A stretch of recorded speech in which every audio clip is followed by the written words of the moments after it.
Hello, hello, hello, and welcome to the Cup TV, the Currently Unnamed Podcast, where we put the real and the tea in reality. And you can always come to us first to quench your thirst. I am your girl, she who shall not be named. She who shall not be named. And I am here to give the tea, spill the tea, and drink the tea because you know I love me some tea. Err. Don't name me because, you know. Err. But But I have a cup mug. You can name the cup mug because she's beautiful. So you can get your cup mug at lanajuicecreations.etsy.com. I said her name. lanajuicecreations.etsy.com. That link will be in the description below. And we do ship internationally and domestically, so there are no excuses. And if you look to the right of the screen, there is a QR code. And if you scan that QR code, it'll take you right to the shop. You can like the shop, favorite the shop, buy your mug, send a cute little picture once you get your mug, let me know you got it, and then I'll respond to it because I do that all the time. So get your cup mugs, period, and thank you. And also, I did lie, David, about one thing. What's up? I used to be an intelligence analyst in the Navy. What? So I cool. knew it. I knew it. It's because you live in Birmingham. I'm around a lot of military government things here. Fair. Well, I'm David Healy, and who threw this shoe at me? Who threw this shoe at me? Jennifer Hudson, I see Okay, you. Jennifer, I'll allow it. Just because it's you.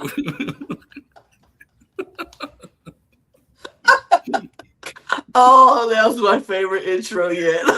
Tell me, this is my favorite intro yet. Clip it, lock it up. I'm putting it out there. This is Okay. my favorite intro yet.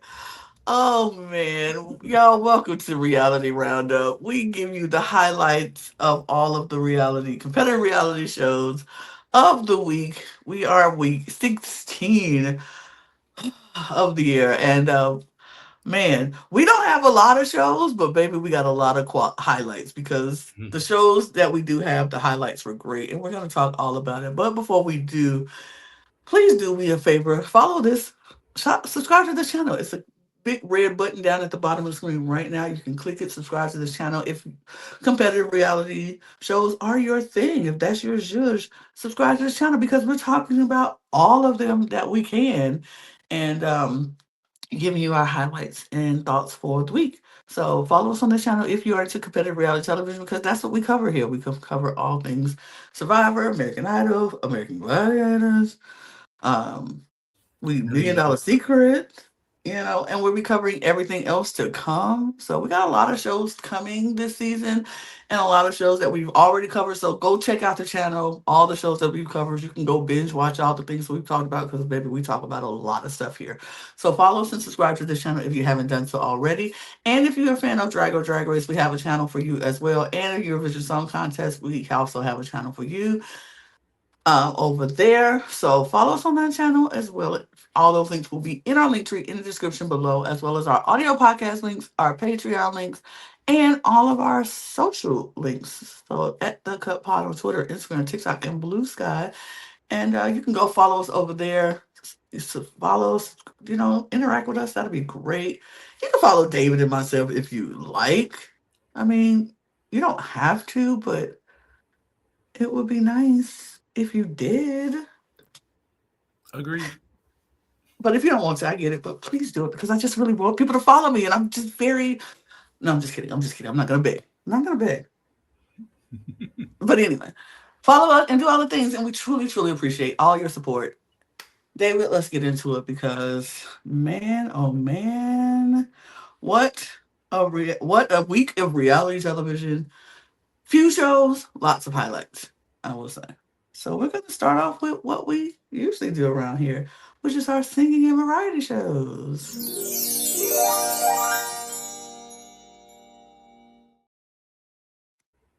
And of course, as always, we're going to start with what we always start. It's the American Idol. David, look at our contestants. Look at them. We've lost three so far from our top 12. Yeah. And now we're going to go down from this. We lost two last week. We're going to lose two more this week. I was like, wait. When they said, I was like, wait, we're losing two more? Yep. Why are we squeezing this in so That's fast? how it's going to go the rest of the season until we get to our top three for the finale. So, Ugh, crazy. yeah. So let's talk about it, David. Who are we liking? Who's your highlights of the week? And do we Hmm. agree on the highlights of the week? I guess we'll find out. But it was Disney Week. Mm-hmm. So everybody looks forward to Disney Week every year. I'm starting to wonder if Disney Week is that great because I felt like this was not as strong as last week. Mm-mm. I did have some highlights. Well, first of all, we started with the cheesy Star Wars skit, which I did not need. That was Please, lame. please, Stick to your please, day jobs. please. Like none of you, y'all all singers for a reason. Let it go. Mhm. Yep. Let it go. Let it go. So, out of the top 9, I had 5 highlights. Like they're not the strongest 5 highlights, but I'll talk about them anyway. So my number 5 for the week was Brooks singing "The Hmm. Climb" by Miley Cyrus. I thought it Yes. was a good song choice for him. Surprisingly, he took a lot of melodic liberties, which I always enjoy. His runs, like he really is like stealthily one of the best with runs in this group. They're kind of Yes. mesmerizing. I don't think it was a perfect vocal, but No. like I enjoyed the spirit of it, if that makes Mm-hmm. sense. Mm-hmm. So I still thought it was good. I just wish he exuded more confidence because you can tell Yes. he's not very seasoned, and it just kind of radiates throughout his performances. But um, I'm glad he's there, and I'm glad we got some really cute and surprising news after his performance too. Yeah. I was very shocked. He would be my number 5 as well. I was I for the first for I forgot this song was a Disney song. I forgot Disney produced this movie, Mhm. and I was like, "How you get away with singing the climb with Miley Cyrus?" Like, and I was like, "Girl, it was a Disney movie. It was Hannah Montana. Girl, calm down, relax." I'm like, "Oh, okay, okay," but I enjoyed that he sang this. I thought it was pretty. I agree with you about his runs. I was like, ooh, yeah, he took some liberties, and I was like, I really enjoyed that he did that. That he made it a lot more Brooks instead of Miley. Um, I the confidence level. It's just it's not happening fast enough for me on this show. And I'm really waiting for that breakout moment where it's like, oh, everything about Brooks is coming together. We see him, his vocals are great, his stage presence is great, his confidence level is great. And it's like he gets so far, and then there's always that. Like we've heard a great song from him, we've heard great vocals from him, we just have not gotten that overall stage presence where it's like he is undeniable. And I don't know. I really enjoyed it, but it's always that barrier that's like, oof, okay, want a little bit more. But yeah, it was nice. It was a nice performance. Could have been better, but the surprising news at the end was the most shocking. I was like, oh, what? Yes, we found out Brooks has a girlfriend from the group, and it's Ray. Um, didn't Very see it coming, but I'm did here not for it. see. They're I didn't cute. see it come, but I'm like, that's cute. Yeah. And American Idol has a decent track record for producing couples. I don't know if you know that. No, I Um, don't know that. yeah, I mean, so like what I think the first big couple to come from American Idol, they weren't on the same season, but Diana DeGarmo from season 3 Mm. and Ace Young from season 5, they've been married for a long time now. Okay, I Um, didn't know that. Yeah, and then when they rebooted the show on ABC, Gabby Barrett, she was on there with a guy named Cade Foner, Hmm. something like that. But they're married; they've been married for a while now.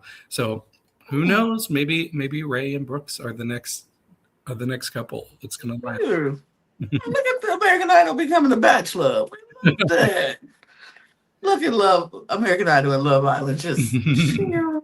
You get some like-minded people in the same space, magic happens. I Hmm. love it. I thought it was cute. I did not see that coming. When they said he had, I'm like, what?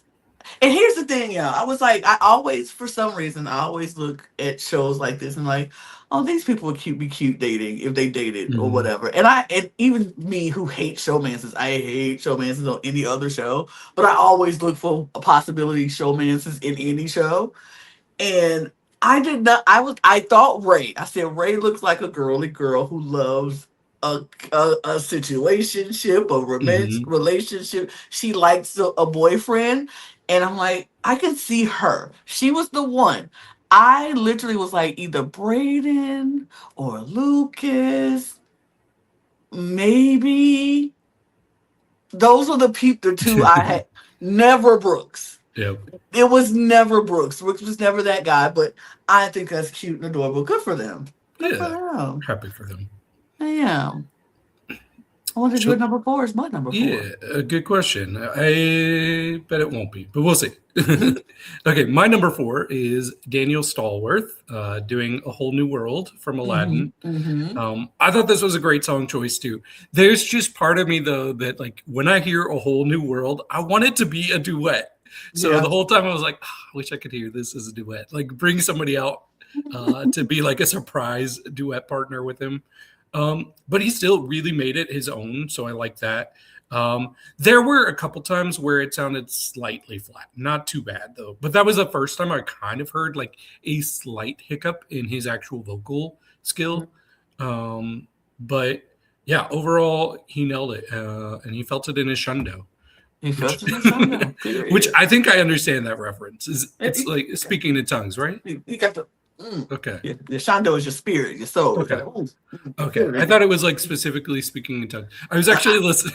I was listening to a gospel album this week, and there was like it was like a live album, and there was Mhm. one part where the guy was like, "I need somebody to machine gun Satan right now in tongues," and I was like, "Oh, I love that machine." Machine gun him.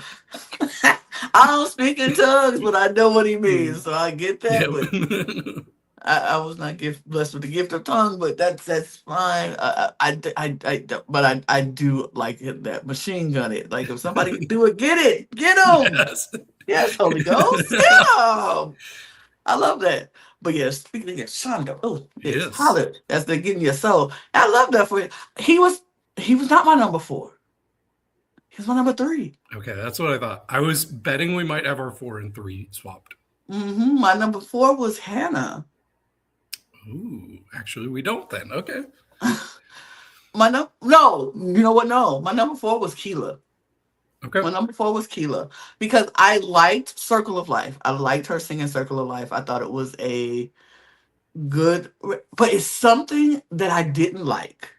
I don't know what it was. It was the first part of the song I wasn't a fan of. Her second part, when she changed the key and she, it was her low registry. It just didn't do it for me in this song. Something about it when she was from the day we arrived. It was too much vibrato. It was too harsh for this song. I wanted to be more, I guess, for like what I'm used to hearing in the song, more like with the passion from the day we arrived on the planet. And it was just for her, it was from the day we arrived on the planet. It was just too harsh. It was too much here and vibrato.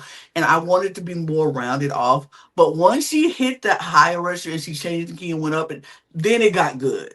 And I was like, okay, I get it. And I know it was probably they were trying to put that pressure on her for singing this in front of Jennifer Hudson because Jennifer Hudson actually sang this on her season during Disney night as well. So I know they probably tried to put that pressure. Oh, you singing this in front of Jennifer who actually did it on this show and blah blah blah blah blah. It ain't that deep. You know how many people sing the Circle of Life? Everybody. Somebody sing the Circle of Life right now on Broadway. It's fine. It's okay. It's not that deep. Jennifer Hudson did not make certain. Now, if she was singing in front of Elton John, okay, that's something different. She's singing in front of Jennifer Hudson, who's singing a cover of Elton John. That's not that deep.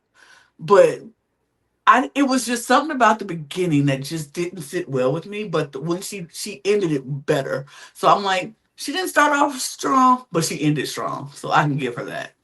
Yeah, I agree with you a lot with a lot what you're saying. I actually had her number two overall. Mm. Um, I will say there's a pretty big gap between my number one and two, Hmm. but I totally agree that the lower parts she wasn't quite landing. And I Hmm. always do think of Jennifer Hudson's version. Let me just say, like when season three was the first season of American Idol, I watched live, and I immediately was a huge Jennifer Hudson fan. Like from her audition, I was obsessed with her. Um, and uh, she really was not being well received by the audience. She kept being in the bottom three. She wasn't even voted through. She was picked as a wild card to go in the top 12. But uh, I remember when she sang Circle of Life, that was kind of the game changer moment for her.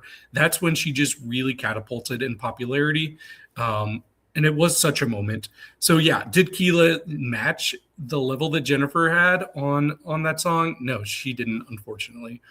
But I still thought it picked up near the end. So I 100% agree with you, Lana.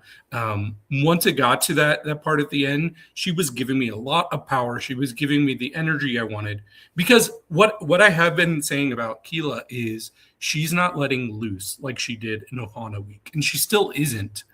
I'm waiting for her to really fully let loose. But it did pick up enough to bump her above a couple of people. So overall, she was a number two, but like kind of a distant number two. But let me go ahead and get into my third choice. So my third choice was Kindle singing Butterfly Fly Away from Hannah Montana. This was the only song of the night that I was not familiar with, but I thought it fit her style well. So I'll give her props for picking something that fits her style. Um, it was a big step back in the right direction from where she was last week.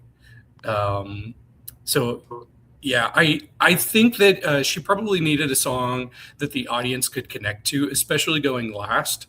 But I still thought vocally she was on. Her voice is back, so I really appreciated that. Yeah, I just the whole time I'm like, is the audience going to connect to the song if they don't Mm. know it like they know all these other Disney songs? But Yeah. she still got a shoe thrown at her from Jennifer. So yes, she was my number three. I think Kendall did really well, but she wasn't in my top, but she did really well. I think Daniel was my number three. That's like I said, Daniel would be my, you know, is he my number three? No, I think Hannah would be my number three.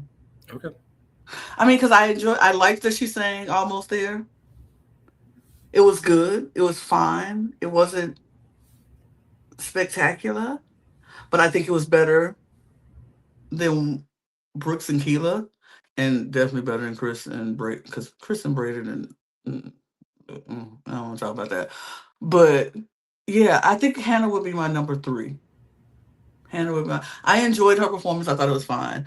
I still was like, I don't know if I would have. If she should have sang Almost There. I don't know. It was something about it that was vocally it was fine, but then I was like, I don't know if I like her voice with it. But it was, oh, I don't know. It was confusing, but I think she was better than certain people, and then enough for me to go, yeah, she could be top three. She was fine. Okay. I like it when we kind of disagree a little bit because I did have Mm-hmm. Hannah lower. She was my Mm-hmm. number seven overall. I thought it was a weird song choice personally because she's given a little bit more Lottie than she is Tiana, if you know what I Yeah. mean. If Lottie, look, too bad Lottie didn't have a song in the movie. Right, true. But I did like that she was embracing the theatrical element of it, so that was kind Mm-hmm. of cute that she did that. It wasn't bad, but I think she needs to loosen up a little bit with her performance. Her and Brooke are Yes. kind of in the same boat where they're kind of like the least performery, and Lucas as well. Mm-hmm. Um, but yeah, I thought it was good, not great. She's almost there. Almost there. Almost. So my number two would be Daniel. So I enjoyed it. I really did. I thought he did a really good job. His voice is just so silky smooth to me. It's just I don't know. This man can't do no wrong in my eyes with his voice. I'm just like, it's so good. It's so good. But who was your number two? My number two was Keela. Okay. Yeah, yeah. So we talked about all of our tops except for our joint number one, I guess. Again, Again, for the let me get second week my in a shoe. row. Let me get Like, get your shoe. I don't have a shoe in here, but baby, I would here. throw two shoes at There, him I threw it. Hopefully, I because don't need that. he sang the song. Oh God, why? Jordan, for me, he's my winner. Jordan is my winner. I don't know if America's gonna agree with that or agree with it and have him win, but he has been the one showing the most consistency and just great performances week after week after week. And I'm like, I don't. What can't you sing, sir? Yeah, I agree. Yeah, Colors of the Wind was a great choice. Immediate chills is what I wrote. Immediate. Yes. It really does feel like he's running away with the competition. And his voice sounds timeless to me. Like it feels like he could fit in any decade of music and make it work, and you would believe that he fits in that decade. Mhm. Um, Jennifer didn't even wait until he was done with the song to throw a shoe. She threw one and then she threw another at the end of the performance. And I get it because for me, he was by far the best of the night. It was not There was close. no question. Nobody was in his Stratosphere. exactly. My worry is so I know American Idol has had this thing where they're like, we want a different type of winner each season. Hmm. And the I'm worried that they're going to be like, well, we don't want two black men to win back to back, even though they are not at all similar. No. They have very different styles of singing. So I really have just been worried this whole time that that's going to Yeah. like come back to bite him and they're going to throw him under the bus at some point. But he's just making it impossible right now. So, And that's sometimes something you have to do, I think. Sometimes you just have to make it impossible.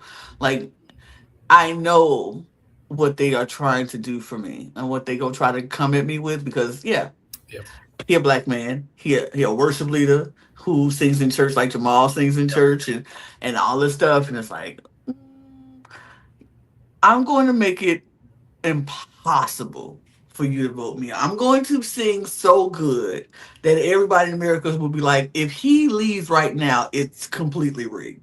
Hmm. Because how do you have the best performance of the night and leave? So, Jordan, you just do your thing because man, when I was with Jennifer, I was like, "Ooh, you lucky ain't no shoe around me." I would have hit my whole iPad because I would have threw two shoes at.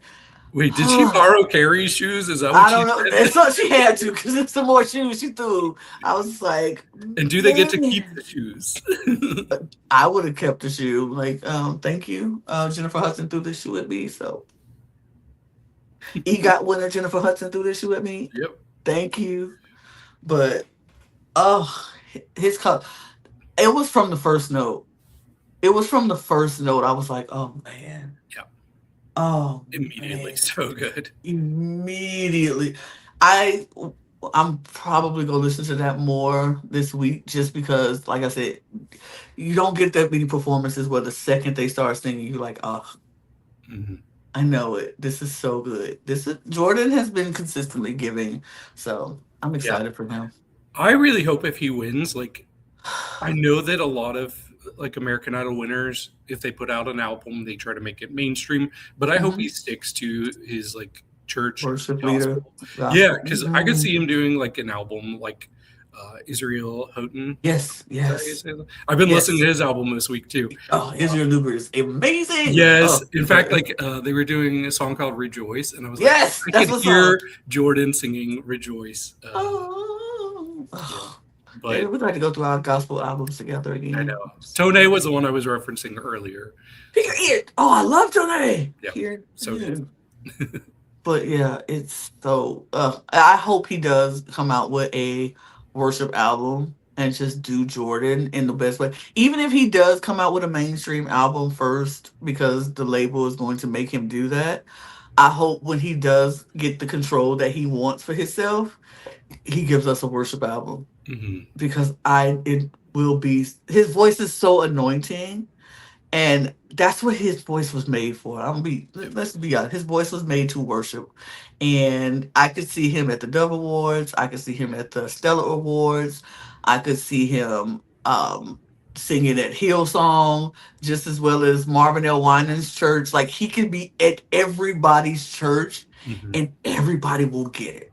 He can go to white churches and they will get it. He can go to black churches and they will get it. He just have that anointing in his voice that's so good. I hope he gives us a worship album. It will be Hillsong, Elevation City, Yes. Maverick City, all them worship type. He would excel in in that Yeah, genre. he could have the coolest features too. Like different Yes. artists, I bet would be over the moon to be on the album with him. I mean, cause could you? I mean, just from American Idol alone, he can get Jennifer Hudson will definitely sing a song with him. He can Mhm. have Carrie Underwood, who people may not like her, but she's still Carrie Underwood. And to have a Lionel Richie write a song for you, hello. A Luke Bryan in the country world, hello. And Mhm. then any of these people who you are being on this show with. Yep. Then your alumni, a Jamal Roberts and a Mhm. I want to hear Melinda Doolittle. Melinda, a Fantasia and Jordan. Like you Yes. could get anybody to come and just get them to be on your record and feature. Hit the world, sky is the limit. Yep. And the sky is the limit. I'm gonna be honest, sky is the limit for anybody who wins this show because the connections that they will make, if they keep those connections and network the right way, they can have a phenomenal career. A Mm, phenomenal career. for sure. But Did you have predictions on who would be eliminated before, after you saw the performances? after the performances, my predictions was Chris and Braden Okay. because that's who but then I was like, that's who I want, but is that who America's going to give? And so then I was like, who I want may not be what America decides. So then I was like, who I think America picks is Braden and Lucas. Okay. That's who I thought America would pick. Yeah. Because I was like, for some reason they had Chris has a stronghold on America. And I don't know what it's for. Yeah, I still don't. I don't get the appeal for Chris, and because he was my least favorite of the night. Mhm. But I still thought he would go. I actually predicted it would be Chris and Kendall, and not Mm, because Kendall didn't do well, but I thought her performing last in the lineup mhm, would hurt her, especially because she needed to prove herself after last week. She lost her voice. She gave by far her worst performance in the mhm. season. So she had that whole like it's a 2 hour show. So she had like 2 hours of live voting, Going on and then it without her. finally like an hour and 50 minutes it gets to her, and so Hmm. people are finally like, oh yeah, she was good, I'll vote for her now, and it's not enough time. So I Right. was really worried that Kendall would go. I didn't even think about Kendall because I didn't think about her last week's performance. I was just only focused on this performance, and I should have thought about that because you're right. She ended up going, but I was right when I said Lucas, Yep. and I was not happy with Kendall going. I was like Lucas, okay, Yeah. maybe I'm fine with that. I think Kendall has so much potential and so like she deserves so much better than that. Mhm. Like, Yeah, overall she's my second favorite of the top 12. Jordan's my number one, but Kendall's been one of my favorites since the beginning. So hmm I was pretty disappointed. and I was disappointed with that, but I was like, well, it is what it is, I guess. But apparently, we're getting a Taylor Swift week next week, which I think Kendall could have done well with that. I Like think she would she have would have done given well it with an it. improved version. The funniest thing is I saw a meme on Twitter that after American Idol announces it was Taylor Swift week, somebody quote tweeted it and said, "OMG, vocal rest week." I saw that. I was like, oh, we finally get to hear what Taylor Swift songs sound like with good vocals. Right. But the thing is, I would not be surprised if a lot of them are not great, but it's just because like the good part about these performances we get are when people can hit those high notes, and there aren't Hmm. really the high notes Not in a lot really of for Taylor Taylor Swift Swift. songs. No, no, Uh, they gonna really have to do the work yeah, for this week. They're going to have to really you put gotta be in some careful, work. Lana. We're gonna get in trouble. I mean, like the Swifties might come get us, but you know what? I don't care. I don't care. I don't. I'm not a Taylor Swift fan. I'm sorry. Look, y'all know She's fine. I'm not a fan. I don't think vocally she's that great. So that's what it is. And you don't have to like it. You don't have to like me. That's fine. But But I I think just they might. think Yeah, sorry. I just think they're gonna have to put in some extra work because Taylor Swift, I will say this about Taylor Swift. Taylor Swift is uniquely for herself. That is her voice, that is her style, this is her song. And so, She can write a catchy song too. oh, she can write a catchy song and it's going to be fine for her and her audience how she sings it. But other people singing Taylor Swift is not always the best because that wasn't made for them. And so I feel that way about a lot of singers. Like I feel that way about people singing Britney Spears songs. Like you have to do some work to sing a Britney Spears song because Britney Spears, they made it for Britney Spears. And she's not the best vocally to me. Like she's never been the best vocally talented person. But it's you can sing her songs and if you work it and like whoever did that whole different version of Toxic, Hmm. kudos. Like they ate it up. You it's ways to do it.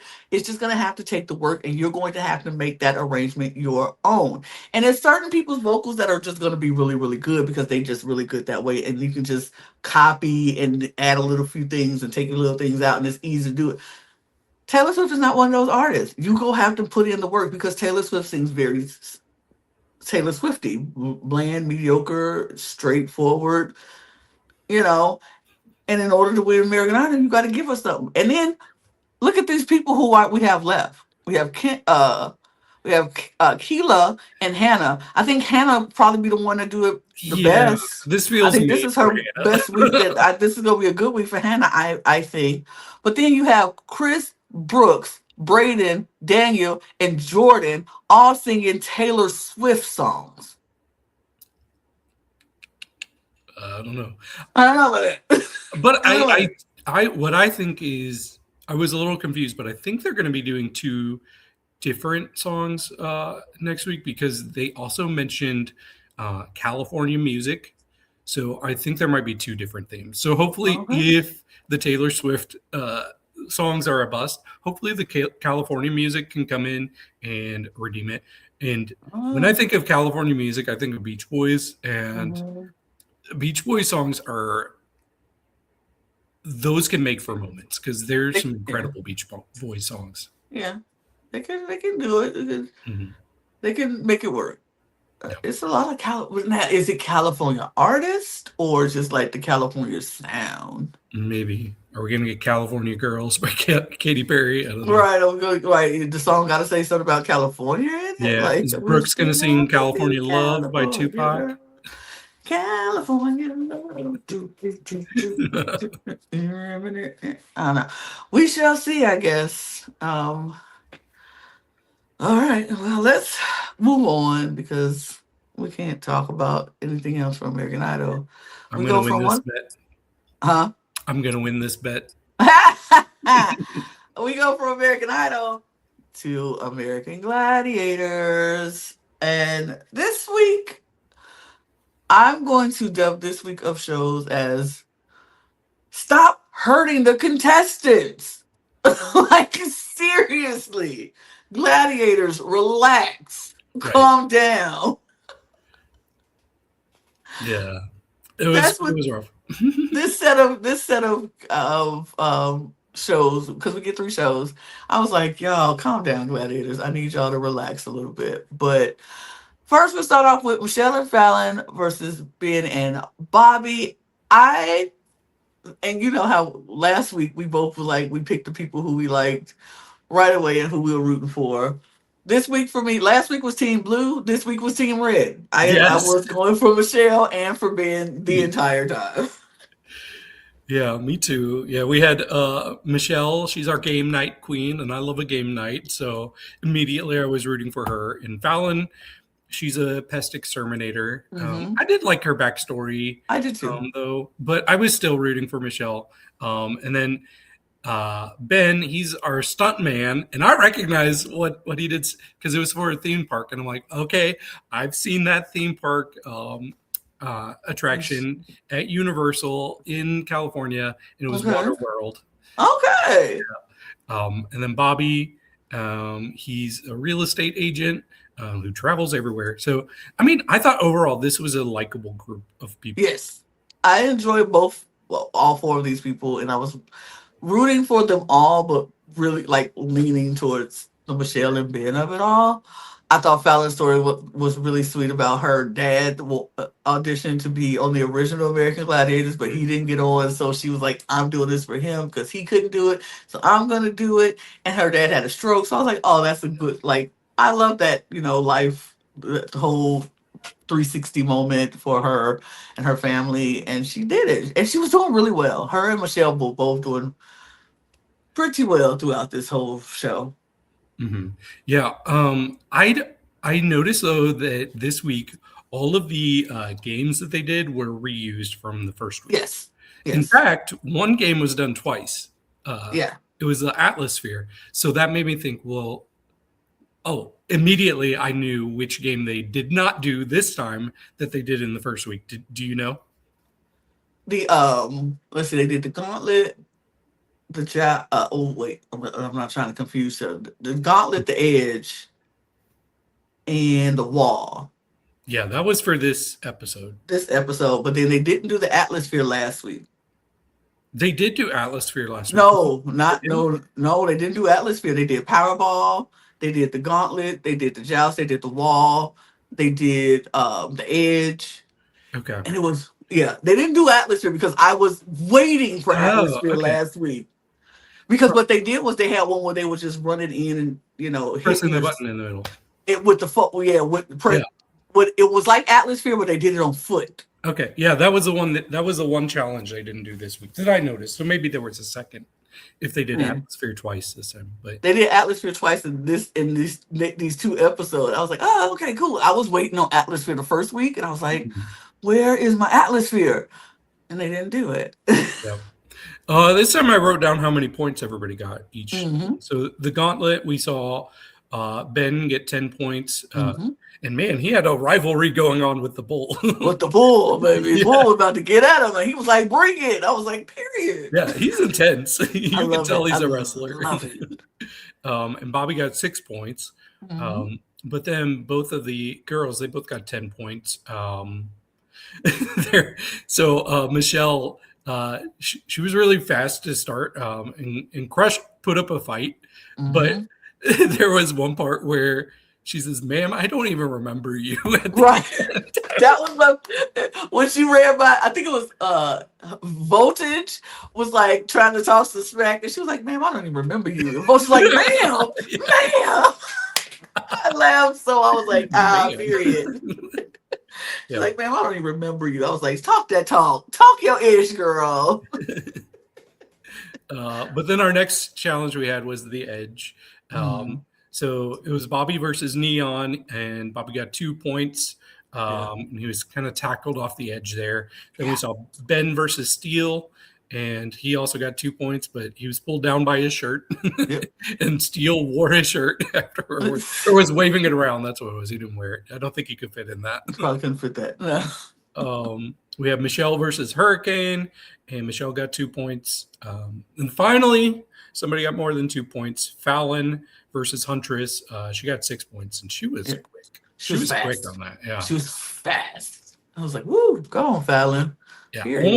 almost fast as Charisma was last week. Yeah. Not quite. Not quite, but almost. Mhm. Then our third challenge was the wall.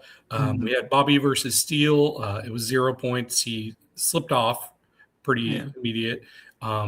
Ben versus Eagle, but Ben got up there so quick. You could Ben tell ate he's a that stunt wall up. man. Yeah. Yeah. So he got his 10 points. He said he can grip with one pinky. He's strong. He got it, and he showed how man he got up that wall so fast. Eagle didn't stand a chance. I mean, both of them were up pretty fast. especially when compared to the women, because the women Mm. were slow, slow climbing Oh up. my god, they were so slow. They were like, I said, y'all look like me trying to climb that wall. What? I can't do it. Yeah, we had Fallon versus Crush and Michelle versus Blaze. Um, Michelle was immediately pulled down. She Blaze didn't even have to jump. Blaze was like, got you. Michelle's like, they don't do this on game night. um, but yeah, Oh man. Crush ended up pulling down Fallon. Mm. She was a lot faster, but not fast enough. I think Crush and Huntress are my favorite of the I female. love Crush and Huntress. Mhm. Those are the ones I'm like, Yeah, Empire is right there with them, but yeah. I like Huntress and Hurricane too. Crush. I like Hurricane. I think I like the women, but yeah, I Mhm. do. Um, Voltage, I need to see some more stuff from. right. But then we get to the eliminator, so it's Ben versus Bobby, and Ben has a 7 second lead. Hmm. So they end up going through there, and then Ben, of course, is up the travelator before Bobby can even get there. Yeah. But we do know that Bobby still has a chance if he's able Yes. to have the fastest time of the people who don't make it through. So he still continues. He finishes strong. So we'll see if he returns later on. Hmm. But then the women, we have Michelle versus Fallon, and Fallon has a 2 second lead. Um, sh- we saw like as they're climbing up or going up the travelator, Yeah. Fallon falls and she kind of uses the edge to get up there first. So she does Mm. get through first. Uh, but then we find out, hey, we're reviewing the footage, and unfortunately, because Fallon used the edge, she was disqualified. Sucks Sucks to for suck. you. Sucks to suck.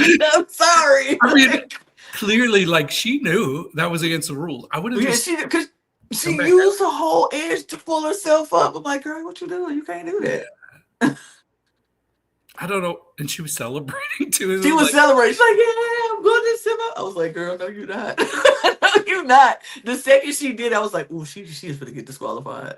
She is gonna get disqualified. You cannot do that. And so I was like, Michelle, just finish. Michelle, just finish. And you won. Because it was good for our ooh. people. That's who I wanted to see win. So I was very happy for that. Good on Michelle. Good on that. But we move. Yeah. So we had episode 5. So Austin, the video game motion capture artist, which is kind of cool. He was up against Andy, the mayor of Uppercut City. Whatever that means. Okay. It's probably Boxing. okay. Boxing. Oh, boxing. And then we have Jordan, who runs her own bakery. She's a CrossFit person. And she's up against Rebecca, our circus performer. Okay, before we get into it, were you team red or team blue on this one? Okay, so I was a little mixed on the women. I was definitely team red for the I was men. always team red Okay, for both. I was team red for both. I was I like was team leaning red.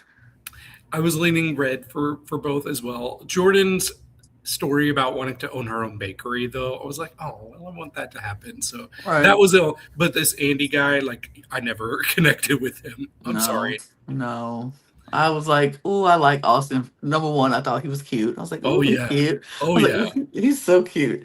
And then but then I also just connected with his story. And then Rebecca, I was like, she's just fun. She's just a ball of energy. She's so fun. I really enjoy her. So I liked her. I agree. So they start off with the atmosphere, as we had talked about that we see Love the this. atmosphere. This was actually interesting because almost everybody got 2 points out of all 4 of Hmm. these people. The only person that got more than 2 points was Rebecca. She got 4. So good on her. Good on her. The second challenge we had was hang tough, which I think would be one of the hardest ones for me. I don't have the upper body strength for this. No. So we had Jordan versus Crush.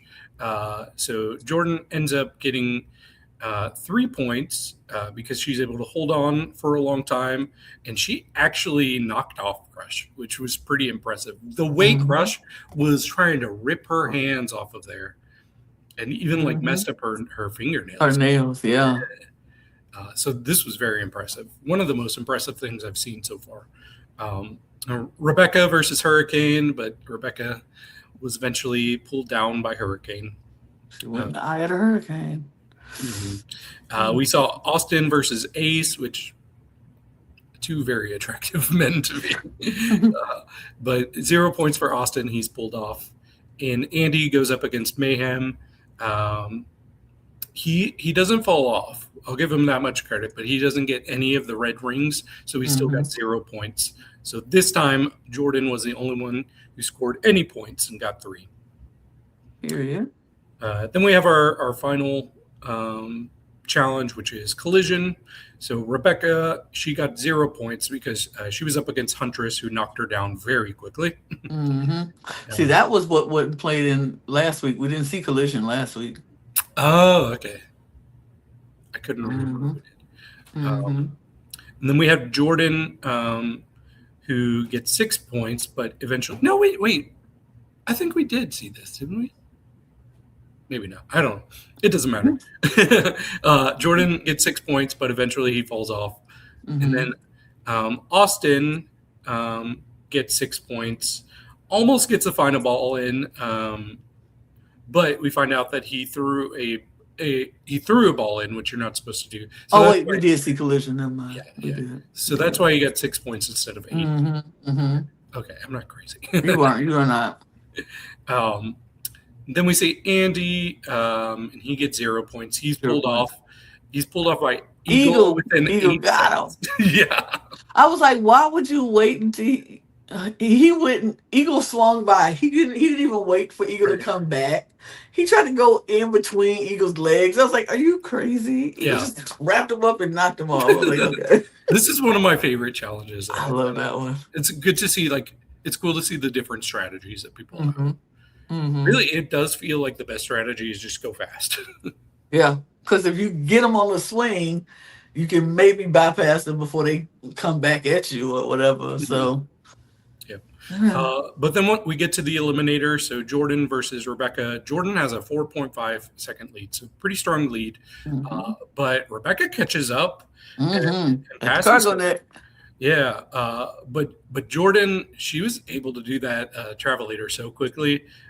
So she does that first, and she wins. We do see Rebecca complete it, and I like how she did her trapeze move and goes upside down as she makes it through.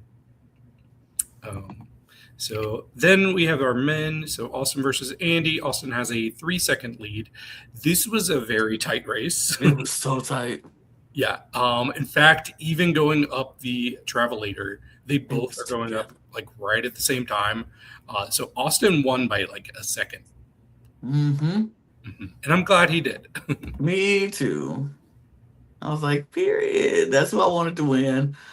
Not mad about Jordan though, because she put up the fight. She did. She put that dog in it. So I was like, okay, good for you, Jordan. Great on that. Last but definitely not least. Yes. We get episode 6 here. We have Terry. She is a 16-year Army veteran, and she was formerly homeless too. And she's up against Lana. Lana, what a pretty name. Huh? That's a beautiful name. Gorgeous name. She's a figure skater and 4-time gold medalist. So interesting. Had you heard of her? No. Okay. And then our men, we have Blake, the bull rider, and he's up against Ben, the man with the American dream from American Samoa. I was Team Red. Team Red too. I was Team Red. Well, Team Red. I was like, Team Red this time. I was like, Team Red, awesome. Ben was so cute to me. Terry, I was like rooting for her story. I was like, period. Team Red. I still liked Alana. I did too. Blake was the most boring person of anybody. Boring. Out of all 3 episodes, boring. Yes, I'd say out of all 6 episodes. All 6 episodes, boring. Yeah. So we start off, our first challenge is the joust. We have Alana versus Crush. And she was crushing that head. Crush ate her up. Crush was like, pow, pow. Yeah, bam, bam, bam, bam. It almost needed a little sound effect to it. It was just... I was like, she is tearing that girl head up. Yep. It was funny. Eventually, she falls off, so she gets 0 points. Terry, on the other hand, she does much better. She does take a lot of hits, but she stays Yeah. up, and she's able to get 5 points Mm-hmm. by the end. Yeah. Then we have Ben versus the Bull. So Ben did well, got 10 points, but the problem is the Bull's stick hits his platform. Yeah. So He caught him off guard. He knocked him off balance, and mhm, Ben rocked him for a second, and Bull was like, "Oh shoot!" And he fell, and his thing hit the platform. So yep. don't So he do got that. disqualified. Part of me like wonders like how much time do they have in between um, each of these matchups Hmm. because like if they're both going against the same person, it might be an advantage to go second because the Hmm. person might be a little bit more tired by then. Right. Right. But then we see Blake versus the Bull. So Blake is knocked off, but then they go to a review and they realize that while he was falling, the Bull touched the podium before Blake touched the ground. So because of that, they gave 5 points to Blake, which I was like, please. Like, once you fall off the podium, it shouldn't matter if the other person falls onto the other podium. Like, he knocked him off clean. So, why do I have to wait till he hits the mat in order for him to not lose his balance and fall over into the. Like, it doesn't make any sense. I didn't like that rule. I was like, well, should have just yeah, won that one clean, to be it honest. was weird. I think the only way to you could kind of justify it is if the Bull needed to use that much momentum that he was bound to hit the platform Hmm. no matter what. Then I can kind of see an argument for it, but I don't think they needed to do this personally. Well, he should. He's not. Once he was off that platform, it's over. Hmm. Because it wasn't like he could come back and grab the platform after he fell off backwards. Hmm. Uh, Um, but then we get to Powerball. So this is kind of interesting because Powerball starts, but it doesn't go on for very long before they have to pause the game because Ben is injured, which immediately I thought Ben was one of the most likable people, so he I was not was. happy about I this. wasn't happy. Yeah. So we find out that he's actually going to be removed from the game, but they have an alternate. So we have Kyle step in. Oh, there he is. But I like Kyle too. I did. Yeah. I'm still Team Red. I'm still Team Red too. Okay. So yeah, so they continue with Powerball, and we see Kyle doing really well in this. He's one of the better people at Powerball, the two He times ate succeeded. it. Yeah, yeah. He You gets could tell he had some football background in him right. because he was juking them left and right, like shaking. Either basketball or football, he had that in him because he was. They didn't have a chance, and they had to start double teaming that man in Mhm. order to get him down because he was juking them like that. Yep, very true. So he gets 6 points, and Blake gets 0 points. But then we see the women do it, and it's a little bit tougher for both of these women. Terry doesn't get any points, but Alana is able to get 2 points eventually. Mm-hmm. Mm-hmm. And then we end things off with our last challenge, which is Atmosphere again. This time we see Kyle get 6 points, so he's continuing that lead that Ben started for him. Blake gets 0 points in Atmosphere. And then with the women, it's 2 points for Terry and 4 for Ilana. Mm-hmm. Then we get to the Eliminator. It's our last groups of Eliminator for the season. Well, at least for these rounds. I don't know if they do Eliminator. They do. Okay, well then never mind. It's the last for episode 6. Mm-hmm. So we see Kyle versus Blake, and Blake has an 8.5 second lead. So, or Kyle has a Blake, Kyle, yeah. 8.5 second lead, which is pretty strong. Kyle holds that lead well. He gets up the Mm-hmm. Travelator right away, and Blake is so slow. so, So slow. so we do get our winner, and it is Kyle. Um, and then we see with the women, it is Terry versus Rebecca. Rebecca? What? So yeah, we find out that Lana has had an injury. So she is out of it, and Terry keeps her half second lead. Half a second. half, that's Against the person who was the fastest. right. Yeah. Mm-hmm. So Rebecca is in, and man, she's very fast. Mm-hmm. Like it's pretty even until it gets to the net, and then Rebecca takes the lead from there. Um, and what I liked is Rebecca, once she got to the travelator, she took her time. She knew that she had secured a strong enough lead from Terry that she waited, and then when she was ready, she went up there and she got it on her first try. So we actually, Kyle and Rebecca both set the fastest times for their genders. So good for them. Mm-hmm. We do have one more matchup to talk about, though, because Michael has just kind of been pending for a while. So we do find out that Bobby was the fastest of the people that didn't make it through. So it's going to be them in the eliminator. So we get to see them go. Michael has a 5 second lead, but Bobby actually catches up and passes him. Um, Mm-hmm. but it ends up becoming pretty close. And then once it comes to the travelator, Michael is the first one up.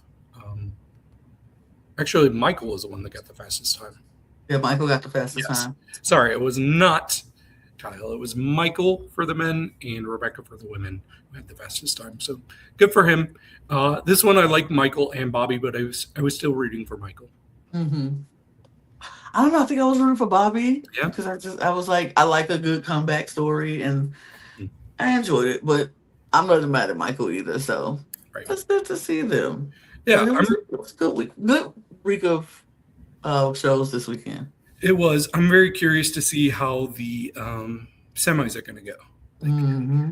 I hope it's not like all the same challenges again. I hope they switch it up for the semis, but I mean, it's gonna be pretty much they're gonna do some of the same challenges, but they probably won't do them the same exact way, like the same order that they did them in. So it's probably because they don't have that many challenges to do. So I think they're gonna do the same, a variation of the same challenges. But semifinals, I think that's when the Gladiators are going to step it up a little bit, and it's going to be a little bit more mayhem and a little bit more aggressive.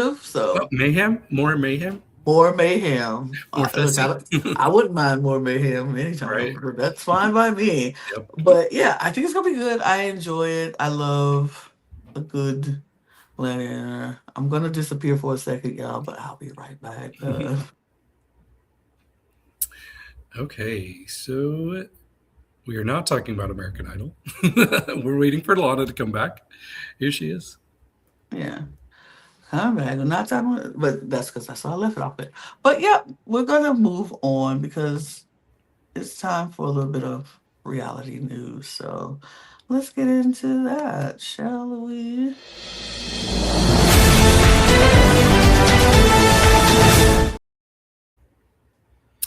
Okay, so our first news story, Dancing with the Stars, is about to have their 35th season, and they have announced two of the stars that are going to be competing. So it's two Traders alumni.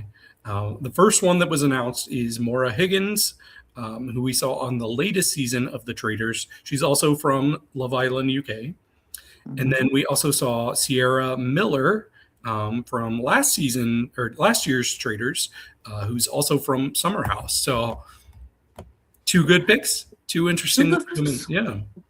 I kind of knew about. I kind of figured Sierra would be there Oh, on really? this show because of the year Sierra is having. If you're not following Summer House or know what the drama that's going along with Summer House, it's kind of like the drama that went on with Ariana Madix and on Vanderpump Rules, and then after she did that Scandal's drama, she ended up on Love Island as the host.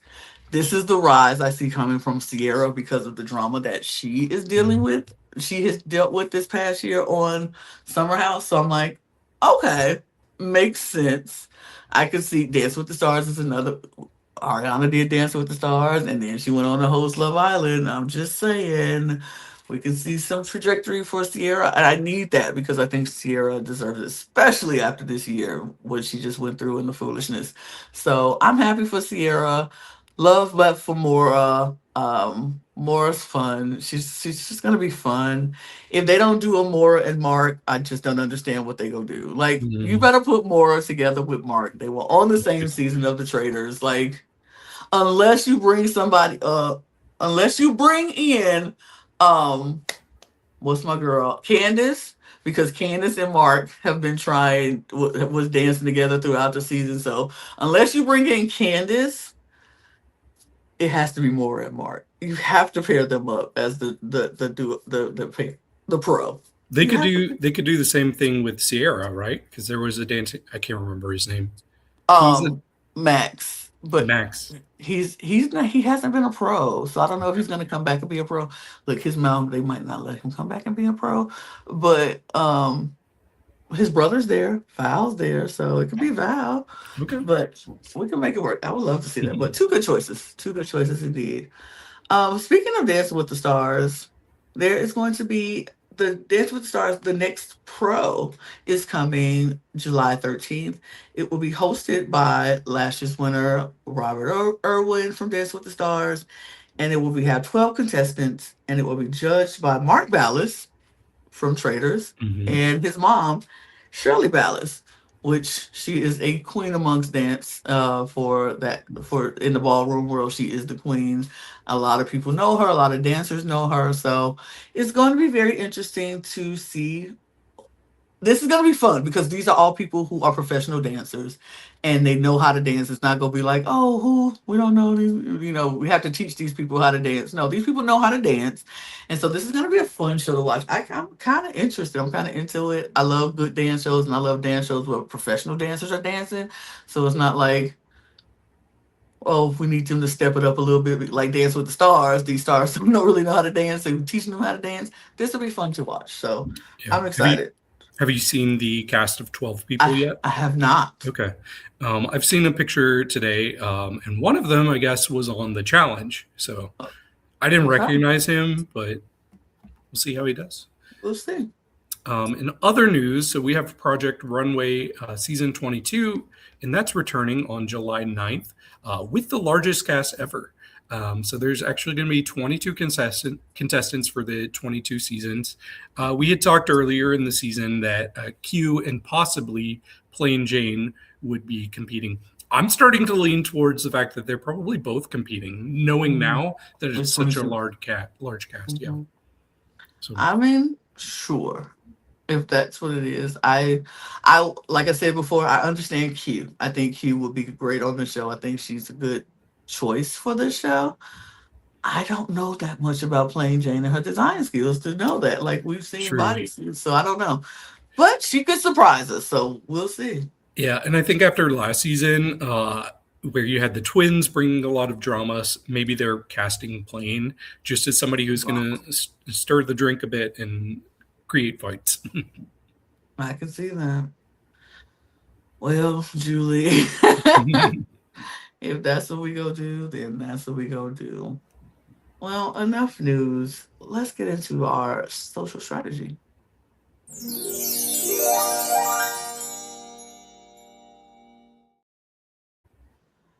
It's time for some Survivor. I think we have one season of Survivor to talk about now. Survivor 50.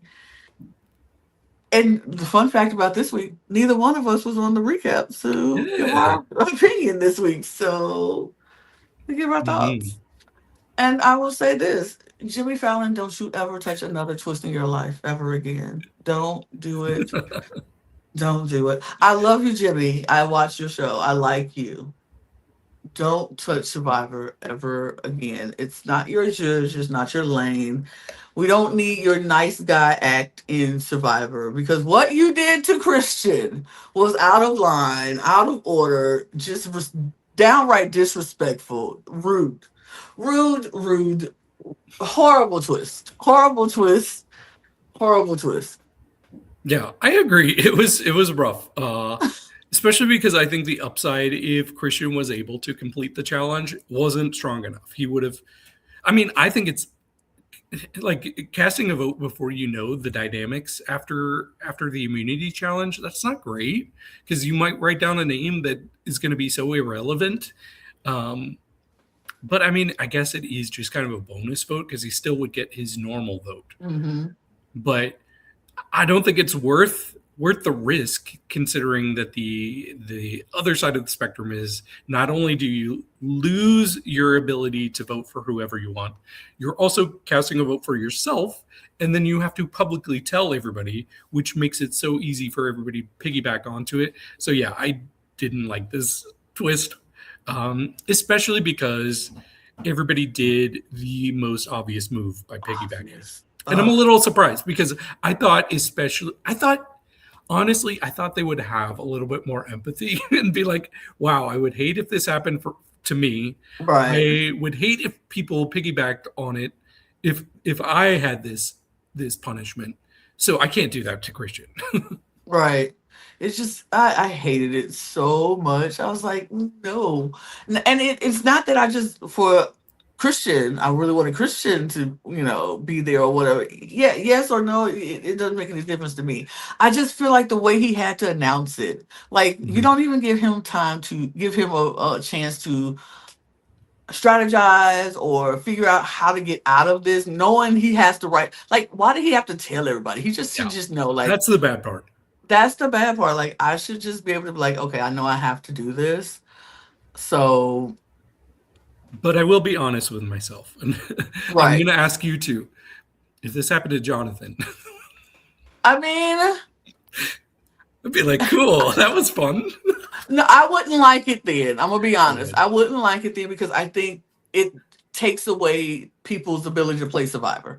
Because the whole purpose of Survivor, first of all, who votes for themselves? Nobody. We just don't do that. And so it takes away the ability to go back and say, okay, now I have this challenge in front of me. How could I get out of it? And that's what Survivor is having a way to try to get out of a situation that is darn near impossible. But I don't know. I didn't like it. I didn't like it. Fair. I didn't like it either way. But I did. I'll give Jimmy Fallon this much. I did like the other part of the twist, where we got to see Jeff compete in a challenge. So I thought that was a good idea. That came from Jimmy. So we saw that Jeff was willing to make a side bet against 5 contestants. If they could outlast him in the challenge, then they could get rice. So you needed 5 people to volunteer. And what's funny is immediately when they said this, I was like, okay, yeah, Jonathan, Joe, Ozzy, Tiffany, Stephanie. Yeah, they can do it. But they ended up like saying, can we do 4? And so it was 4 of those 5 people that I just named. Stephanie, I guess, was not as confident in herself, but the 5 people I named, like I instantly knew could outlast Jeff, they ended up being the top 5 in the challenge. But I actually really enjoyed seeing Jeff. I thought Jeff was adorable with how he was struggling. He's like, oh my gosh, guys, this is so hard. Like, it was just really funny watching Jeff compete and see how much of a struggle it was. I mean, he outlasted 4 people, so that's nothing to be ashamed of, especially for his age. He's a lot older than these people. And he lasted 7.5 minutes, so that's more than some guys last, or so I've heard. Um, but yeah, I thought that was fun overall. There was another scene I wanted to talk about, and it was pretty early on.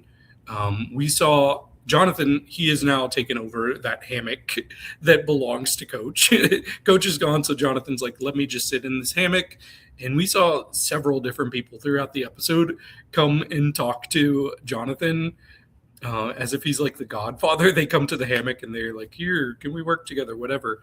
But the one that stood out to me, I felt like there was a big focus on Aubrey talking to Jonathan. Um, and she was basically saying like nobody would suspect us working together. I think we should go to the end together.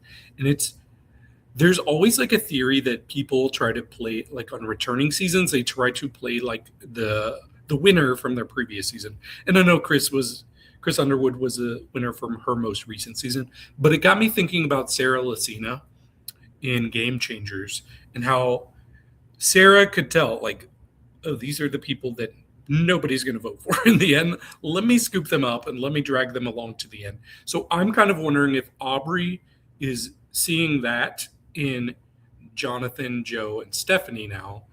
And I wouldn't be surprised if she tries to take those three to the end, knowing like who's going to vote for them. Like this is the group of people that nobody cares about. So might be advantageous to her to sit in the end with them. So I felt like there was a big focus on that. So it must be there for a reason. I also like Joe and Devon's in their like fake nice conversation where they explain themselves and they hug it out, but you could tell neither one of them likes each other still. So I'm kind of glad that this rivalry has lasted as long as it has. Let's talk about the rice. Sorry, Lana, I'm still on all the talking points while you're gone. But when we see Cerise starting to make this rice, and Emily Flippin comes up trying to tell her what to do, like, oh, that's too much, blah, blah, blah, blah, blah. Y'all got like, what, 7 more days, something like that? And she's trying to make enough for like, they have not had rice this whole time. I think it's okay to splurge a little bit in this moment. So there was a line that Cerise said, and I had multiple people message me after the episode that are my friends, and they're like, oh my gosh, I love this line. She said, I've been cooking rice since before she was a twinkle in her mother's eye. I loved it. Sari is my mother and my auntie and my cousin, like my play cousin's mama, my friend's mama. Like she is that. She is me. Like that was my favorite line. I was like hoping you wouldn't talk about that till I got right back. I'm like, oh, that was my favorite part. I was like, Emily, you finna get voted out because you keep questioning Sari about some rice. You better leave that alone. Like leave. She said, baby, I know how to make rice. I've been making rice. She's like, wait, how many seasons have you played? Like, I have been playing. I know how to make some rice. You played what? 1 season before this with Relax. I played 4. Five. Five. I Counting played Australia. 5. First of the world. I forgot about it. And that one. I played 5 seasons of Survivor. I know how to make some, baby. I felt so like like because that will drive me nuts. Like, don't tell me how to do what I know how to do. Like, please don't do that. Is that too much? No, it's fine. You think? No, it's fine. But it seems like too. Girl, if you don't shut up, it's fine. Like, oh, that's so funny to me. That was the funniest thing to me. But yeah, it was good. What else? So Christian coming to Sari and targeting he who shall not be named. he who shall not be named. I was like, oh dang, Christian, you just signed your death warrant. She's like, my number 3 coming up, my number 1. What? Oh gosh, I love Cerise so much this season. I want to say it so bad. Finally, I'm fine. You're finally loving her. I'm glad. No, no, I'm kidding. I'm kidding. listen, boy, if you don't shut up talking to me, I want to say it so bad, but I'm scared to say it, and I don't want to get my hopes up to say it, but I want to say it so bad. I want to call her that W word that I want to say so bad, but I'm so scared to do it because I know one or two things are gonna happen. She's gonna get so far, and then they're gonna be like, "We can't sit next to Sari," and they gonna vote her out. Or some stupid twist is gonna twist her out this game again, and I'm gonna be like, "Ah!" But I want to. She is giving everything. Her edit is giving everything a person gets when they get to that point. Like she is giving, but man, they never let me have nice things here. I agree. What's making me nervous is like listening to the exit interviews with a few people like Christian and Coach. Like a lot of them are basically saying like, "Oh, I was gonna go to the end with Sari. I hope it wasn't a mistake for her to take me out." And it almost feels like they're already saying like, "Well, you made a mistake by voting me out, Sari." Right. I feel like they're hinting at that sort of thing in right. interviews, which is making me so nervous. That's why I cannot allow myself to believe she's winning this season. I just can't. I can't do it. My heart will break if I do it, if I allow myself to believe Yeah. it, and then she does it. And I'll be so just, I can't. I can't. I'm gonna stick to my thing. Hope, think of of the worst and hope for the best. Hmm. Because if I think she's not winning and then she turns around and wins, then it's like, yay! I don't want to think she's winning and then she doesn't and then I'm devastated. So, no, I'm not going to do that. I agree. Yeah. There was also that moment where Emily comes up to Suri and Tiffany and she starts pitching Ozzy as well. Mm-hmm. And you could tell neither of them were feeling that. Immediately, I knew this was a mistake. And I was really hoping, like, because we had Suri, we had Ozzy, we had Tiffany, all like, okay, Emily's out. But it was Mm-hmm. really Rizzo. Oh, I'll give Rizzo. Rizzo props for Rizzo got the props. Yeah. he squashed it. He Mm-hmm. squashed that momentum. But I was still hoping that they would take out Emily instead of Christian, just because it felt a little cruel to do that to Christian. And I don't Yeah. think even with everything he was saying at tribal council, I don't think Christian thought he was going either. Mm. I think he was playing it up, and it really rattled Jeff because Mm-hmm. Christian comes in talking about all this rage he has, and you could just tell like I'll be very honest. I've had moments like this on the podcast where I think everybody's having fun. And then I'm like, wait, is this getting like really serious out of nowhere? And I felt that like how Jeff was. I was like, that has been me on podcasts where I'm like, wait a second. Is this real? Are we like really upset now? Right. Yeah. And so he had to ask Christian. He's like, what's going on here? Christian's like, I love that Christian's like, yes, I'm very upset. Like, this is so real rage. And I get it. I would be raging too if I was Christian. If this happened to me in a game where I was probably doing pretty well, pretty decent. Like, Christian was in a decent spot. I won't say he was in the best position, but he was in a decent position. I think people was going after Rick first before they were going after Christian. So he was in a decent spot. And for this to happen on something that I volunteered to do, like I wanted to go on this journey, and I said yes. And then it's a puzzle when I'm supposed to be good at puzzles. Like him losing, number one, if he didn't come back with proof that he lost, nobody would believe him. Nobody would believe he lost. Like Christian, a puzzle and lost. Right. So him coming back with the proof was the only way to show that he actually lost. But to him to have to come back and do it and announce it in front of everybody, I really thought this group of Survivor players was gonna be like, we don't have to go for the obvious because that's crazy. Let's just go for. They could have easily just stuck with Rick, and just to see like let's do Rick and see if he play this idol, and if he play it, he say fine. If he don't, cool. Find out who Rick is planning to vote for. Like put somebody else's name in the atmosphere, like Right. somebody who you wouldn't mind seeing go, like Joe or Jonathan or something like that, and be like, Devins, you vote for Joe, you vote for Jonathan, and let the chips fall where they may. It's just like, but like you said, Rizzo was the one. Rizzo was like, why would we do that? Hmm. Why would we not vote for Christian? He already got to vote for himself. We should continue to vote for Christian. It, I consider that more of a notch in his belt than yeah. Jonathan's. 'Cause Jonathan, what do you mean? You took away his shot in the dark that he couldn't even He use. couldn't even play. Theirs. He couldn't even play that. So I'm like, and so what? You took a shot of dark away from what? He wasn't playing it. Yeah, lame.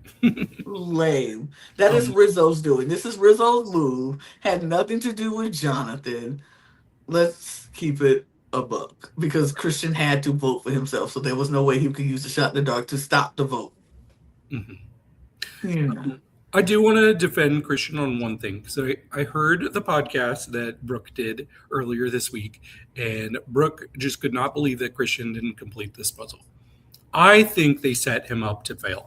I don't think they wanted anybody to win this puzzle. Mm. Because we've already seen what it's like when Rachel Mm-hmm. completed it at the very last second. So I think they wanted to have that moment where somebody fails. Mm-hmm.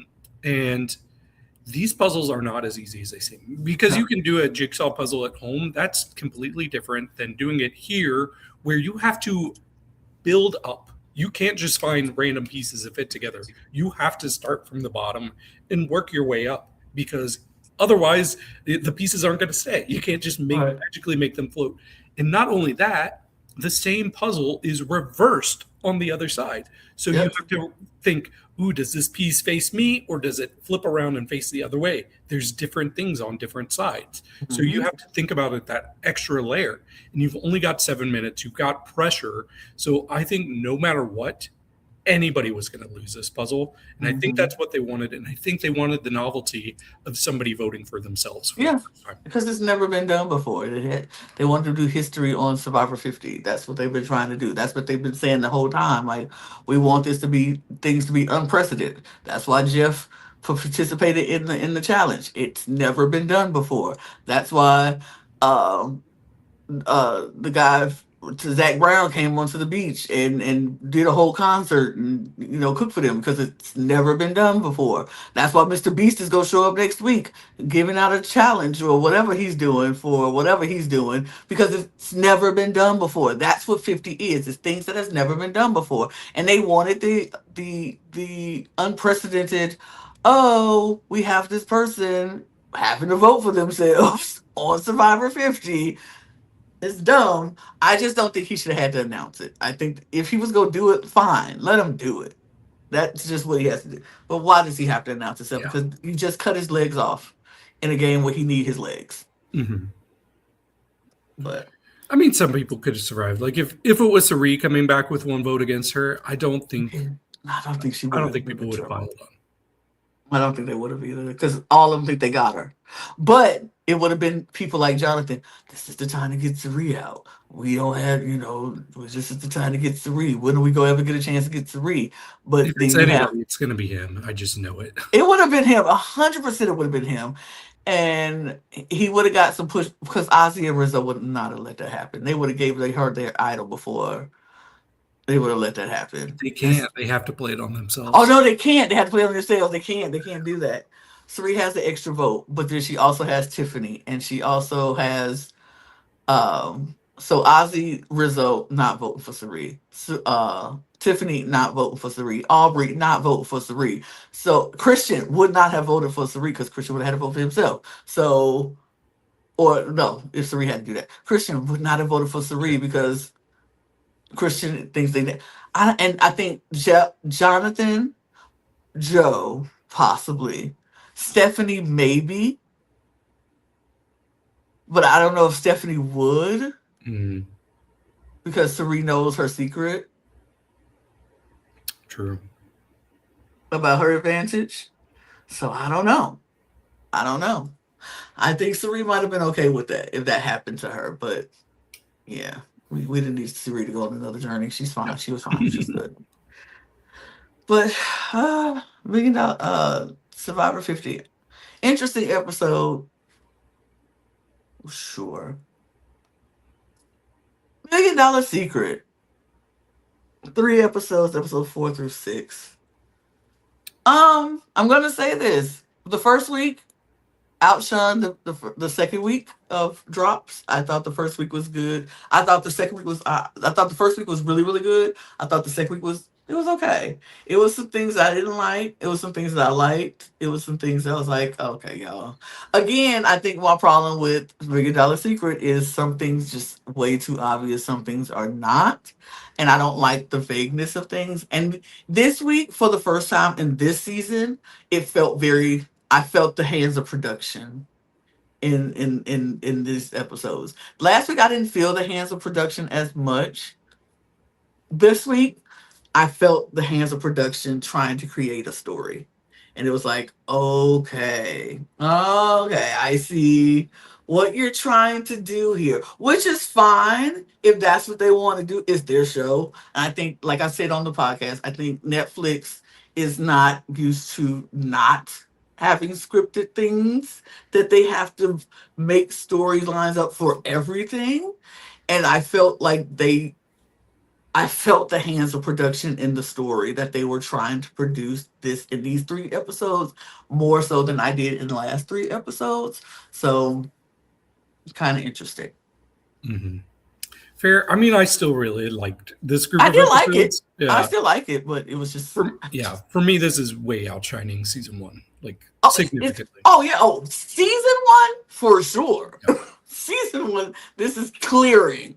Right. But the first 3 episodes didn't feel as production driven as Hmm. this one. I felt the hands. Like even if production was in it, they made it where I didn't feel their fingers in it. This one I was like, ooh, I see it. I see it right there. I see what y'all okay. Yeah.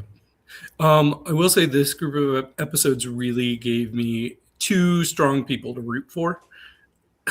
Did they make it out of the group of episodes? We'll see. Uh, but one thing is, I accidentally started with episode 6. Oh, how the I, heck? I clicked the wrong episode. So I started with 6, and immediately I hear Miko saying, I have to protect Nick from getting eliminated, even though everybody knows he's a millionaire. I'm like, Yep. wait, what? Like last I saw, he just opened the box and saw he was a millionaire. So I quickly realized the error of my way. But this did kind of ruin something for me from episode 1. So we get episode 1 and we get the doppelganger thing. Mm-hmm. I actually like how Nick handled. I actually like how all of the missions are handled in it. Okay, In these most episodes. yes, yes. Yes. I think the people did as well as they could with them. Oh, absolutely. Mhm. Every time that he would like use a doppelganger, he would use it in such a subtle, like Mm-hmm. casual way that it wasn't easy to pick up on. Like I wouldn't even count him comparing Miko to Beyonce. Like he wasn't saying she looked like her. He was like You basically give saying, me Beyonce. yeah, like her energy was more Mm-hmm. Beyonce. But I okay, so Yeah. I really did enjoy that too. I thought he did a very subtle job. Um, it was nice. It was fun. I didn't think he pushed too hard. It was just um it was subtle. It was subtle. It was cool. I liked how he did it. Okay, so and here's the thing. I think we talked about it on the podcast.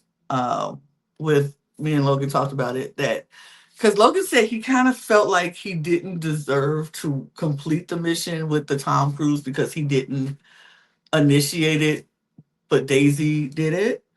And I was like, no, I kind of feel like because nobody said he had to initiate it. It was just he had to, you know, say it. And so Daisy initiated it. Daisy was like, "Oh yeah, go get him, Tom Cruise." He like had like seconds left, 15 seconds or 10 seconds left or whatever. And when Daisy was like, "Yeah, go to the trophy room, get him, Tom Cruise," and and Nick was like, "Oh yeah, yeah, you do kind of look like Tom Cruise." Kind of just go and piggyback it.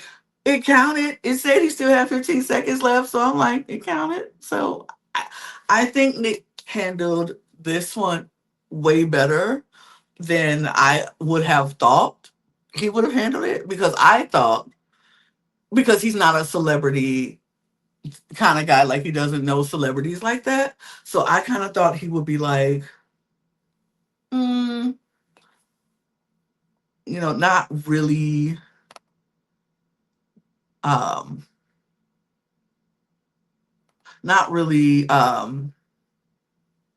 knowing, not really, not really getting it, not really being able to complete the mission, but he completed it. I thought it was good. I thought he did a really good job of doing it. It wasn't too obvious. It wasn't too like, oh yeah, I can see him doing that. That makes sense. Or he didn't make it obvious like, oh, I'm trying to tell people they look like certain people. I even liked how he did it for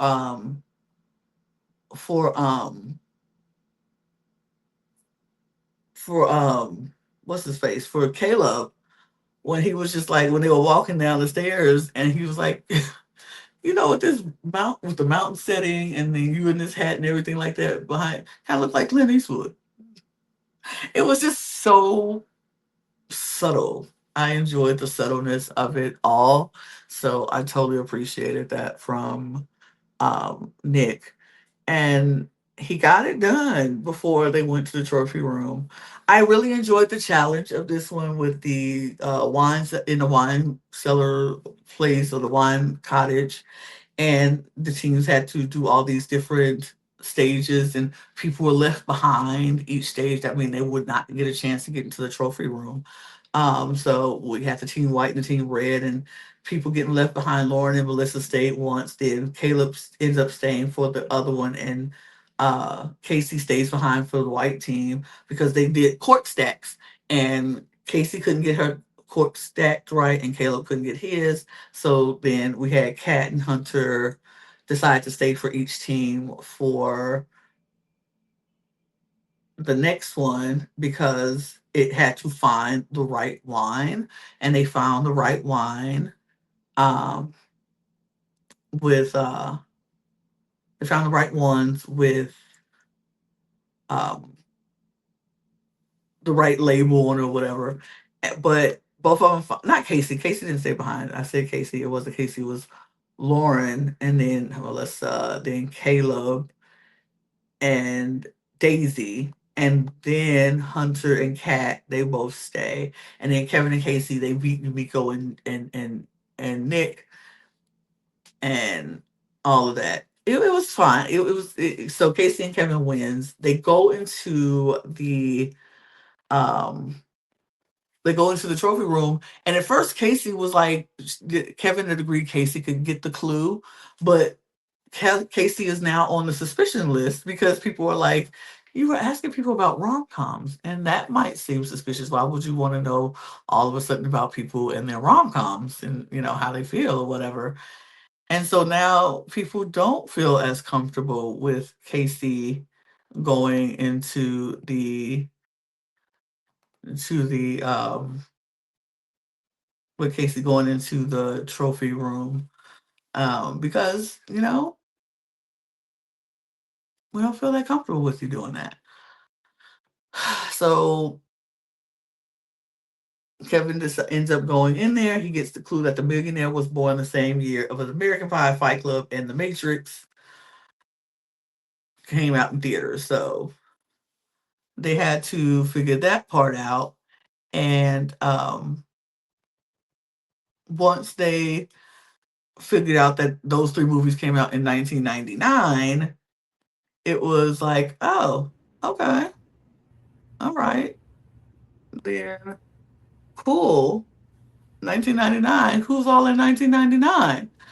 And that just led up to Yumiko, Kevin, Nick, and Kat all being born in 1999, the same year all these movies came out. So now they are at the top of the list. Even though everybody thought it was Casey or Melissa, now they are both cleared because they were not born in 1999. I was like, what a year to be old. That's great. The What's time. What's funny is like my secret like superpower is I'm really good with years, like specifically when movies came out. So it Hmm. would have taken me one movie and I would have like immediately I was like, oh, 1999. What I thought they should have done is been like, wait, how do we know that Hunter is telling the truth? How do we know he's not lying? Like it sounds like he just like moved It was it his Kevin. birth. Oh, it's true. Hunter. How come Hunter Yeah, went from because 98 to 99? or he said 2000, but I would have been like maybe he's lying. Maybe he's lying and he's actually 99 All right. because people Because I, can lie. cause I surely would have been like 98. Yeah. Yep. I Well, would you're never asking for tell a you. reason. Right, because you would be asking if the clue didn't point to certain people. So I'm not going to tell you my real just in case it's on me. So I'm like 98 because nobody else is born in 98. Hmm. Yeah, that would have been the That's, way to go. hmm. But they all got that done. All got, were now. incriminated by this 1999 bit. And it just seemed like everybody was like instantly. I said this on the recap. I'm like, why was everybody instantly like, it's not Kevin? I was like, why can't it be? Because he got the clue. Yeah, I think that was a big part of it. Like, I wouldn't have thought it was Kevin. Um, in fact, so here's what's interesting. I talked about how I started with episode 6. I'm like, okay, well, obviously they wouldn't think it's Kevin. Oh, I know Miko and Nick can make it to episode 6. Oh, Kat, you're gone, girl. Because I had forgotten that if they got it wrong, then there's a double. I still Miracle. thought whoever got the most votes was going to go, Mm, no matter what. So this whole time I was like, well, shoot, I was really off with my predictions that Kat was the winner because she's about to leave. right. But, you know, it wasn't that. It didn't happen that way because both, like I said, Kat and Nick were both questioned at the dinner table, and everybody just felt like Miko hadn't changed her ways.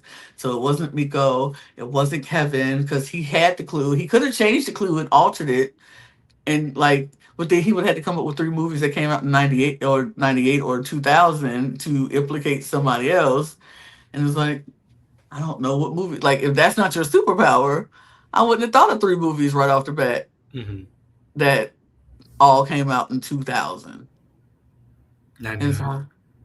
so, but if Kevin Oh, didn't want to incriminate yes, yes, yes. himself, he could have said another, all these movies all came out in 2000, or all these movies came out in 1998, or whatever, to not incriminate himself. So he could have lied about it and was like giving them 3 different movies and Mm. then put it on somebody else. Like, if that was, or I would have, if I could have just thought of one movie that came out in a different year, Yep. I would have said it, and that'd have been the clue. Like, the year this came out in theaters is the person was born at this time.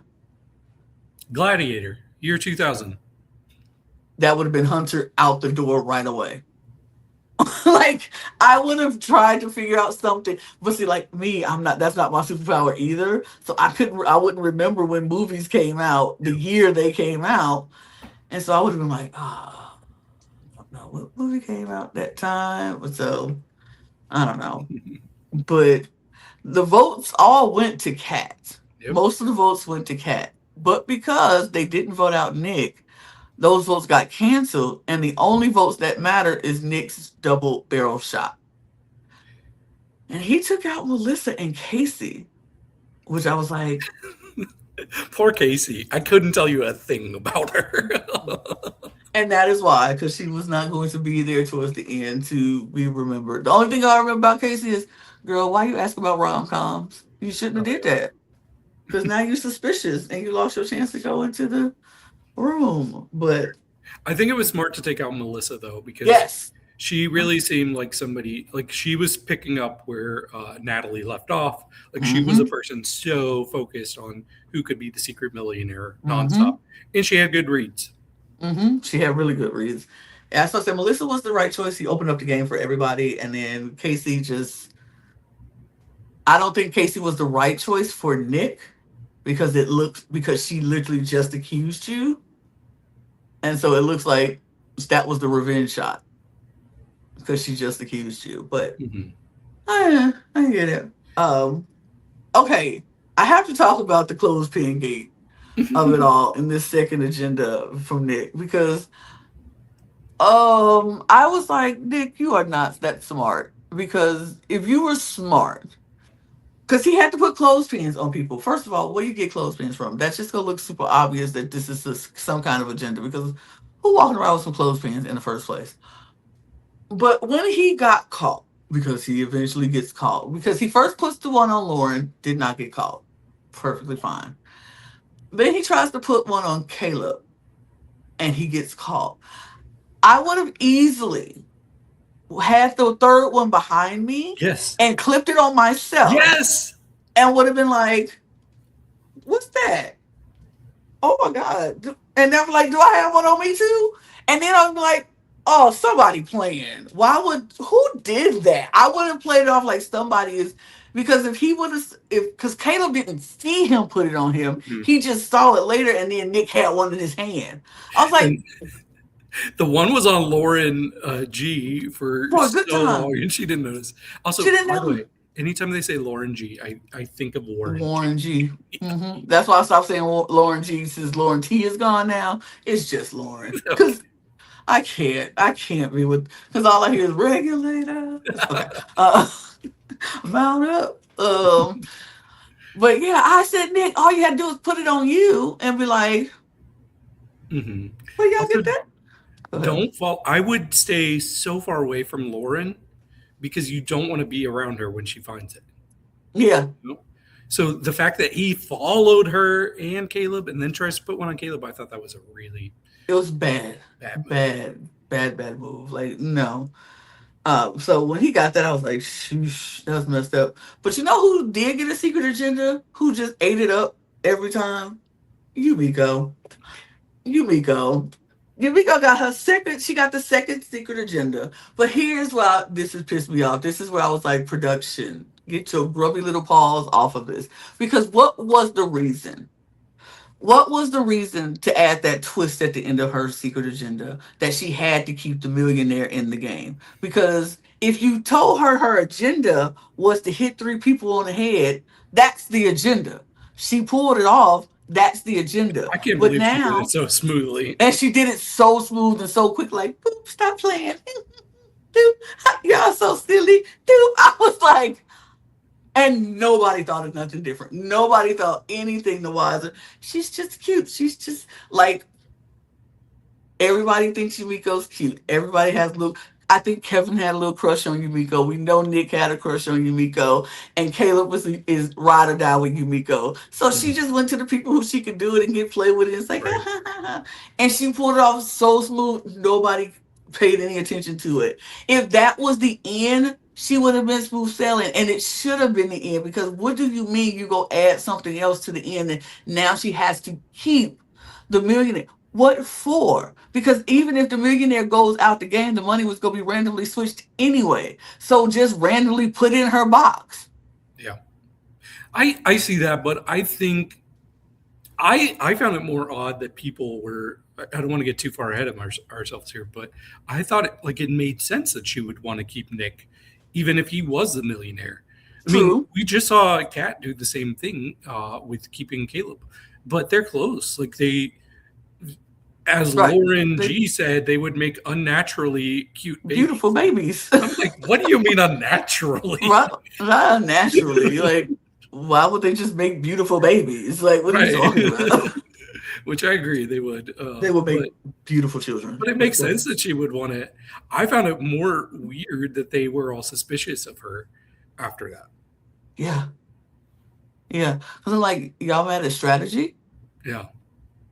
Who is suspicious that somebody's being strategic. And my thing is, Kat, why are you coming like that when you literally just did this?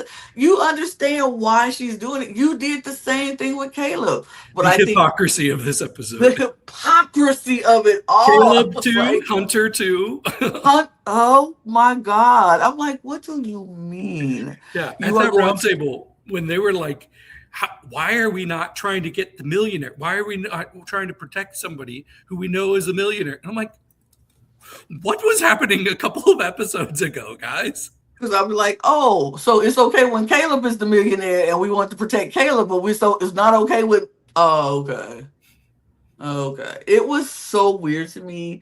I think Yumiko handled her secret agenda perfectly. And then her just getting Daisy's, she knew exactly who to talk to. Once she found out, like, okay, hands down, it's Nick. 100% is Nick. Nick is the millionaire.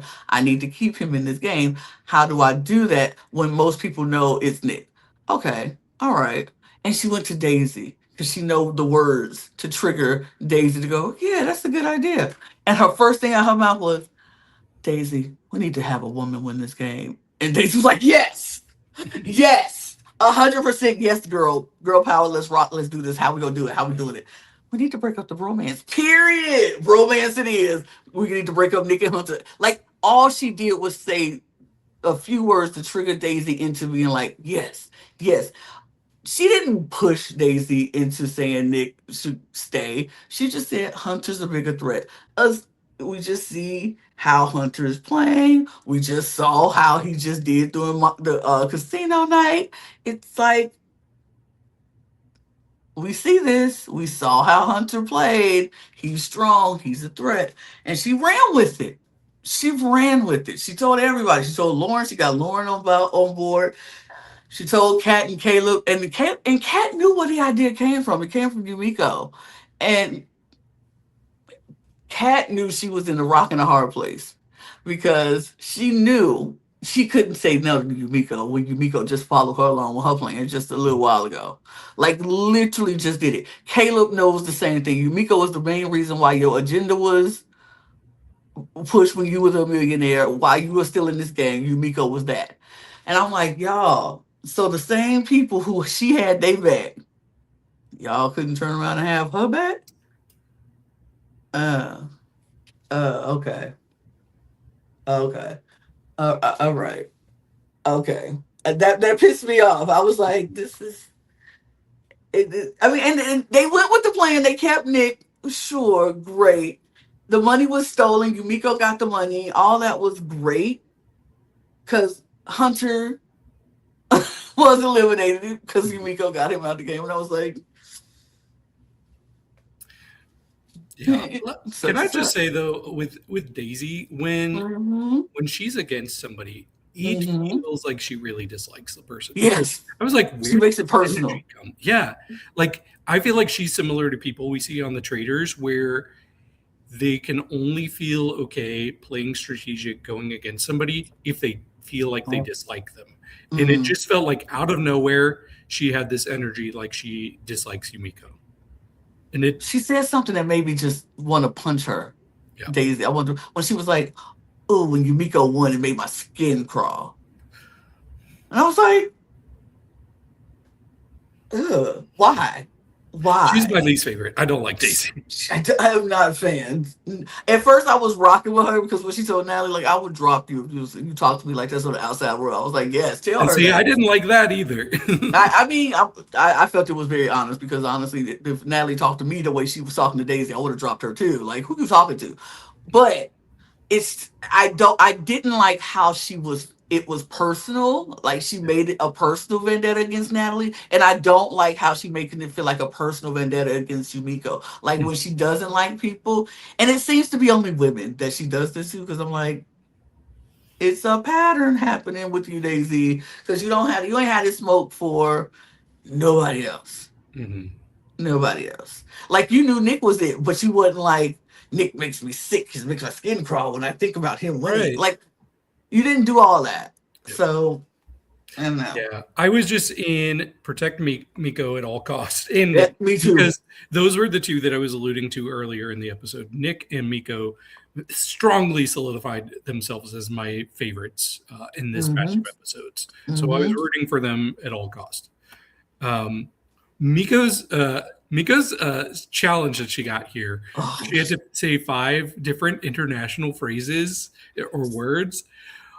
This is a masterclass in how to do it. masterclass on how to do it.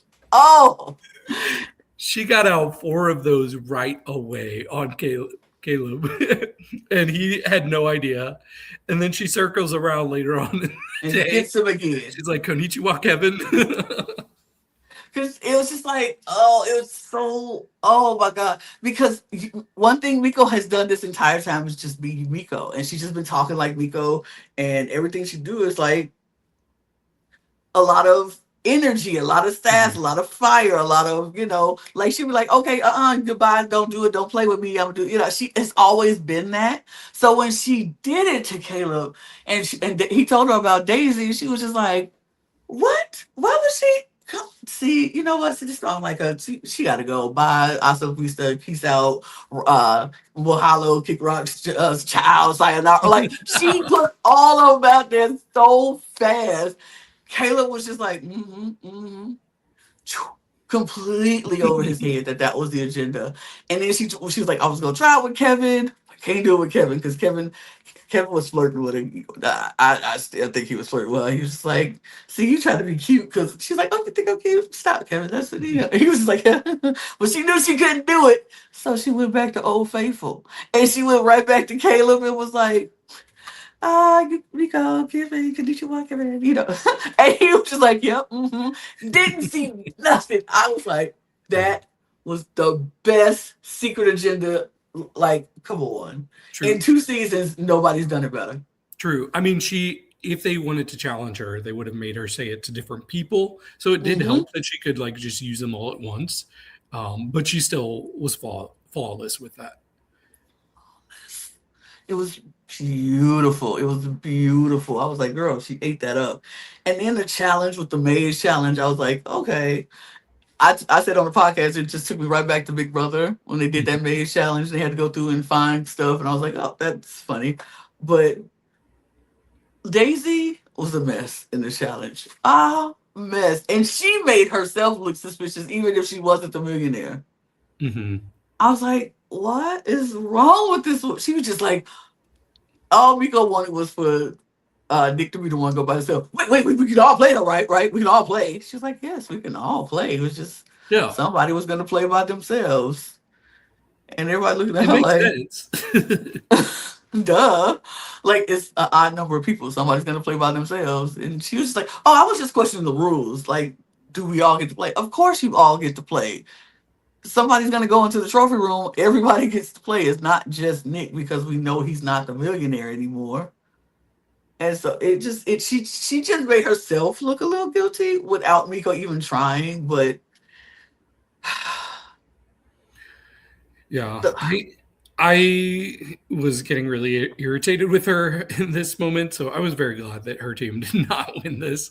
Uh, hmm I was rooting for Nick, but I was happy that Miko's team won at least because I'm hmm like, hopefully she can somehow find her way in there and get that clue. hmm it was.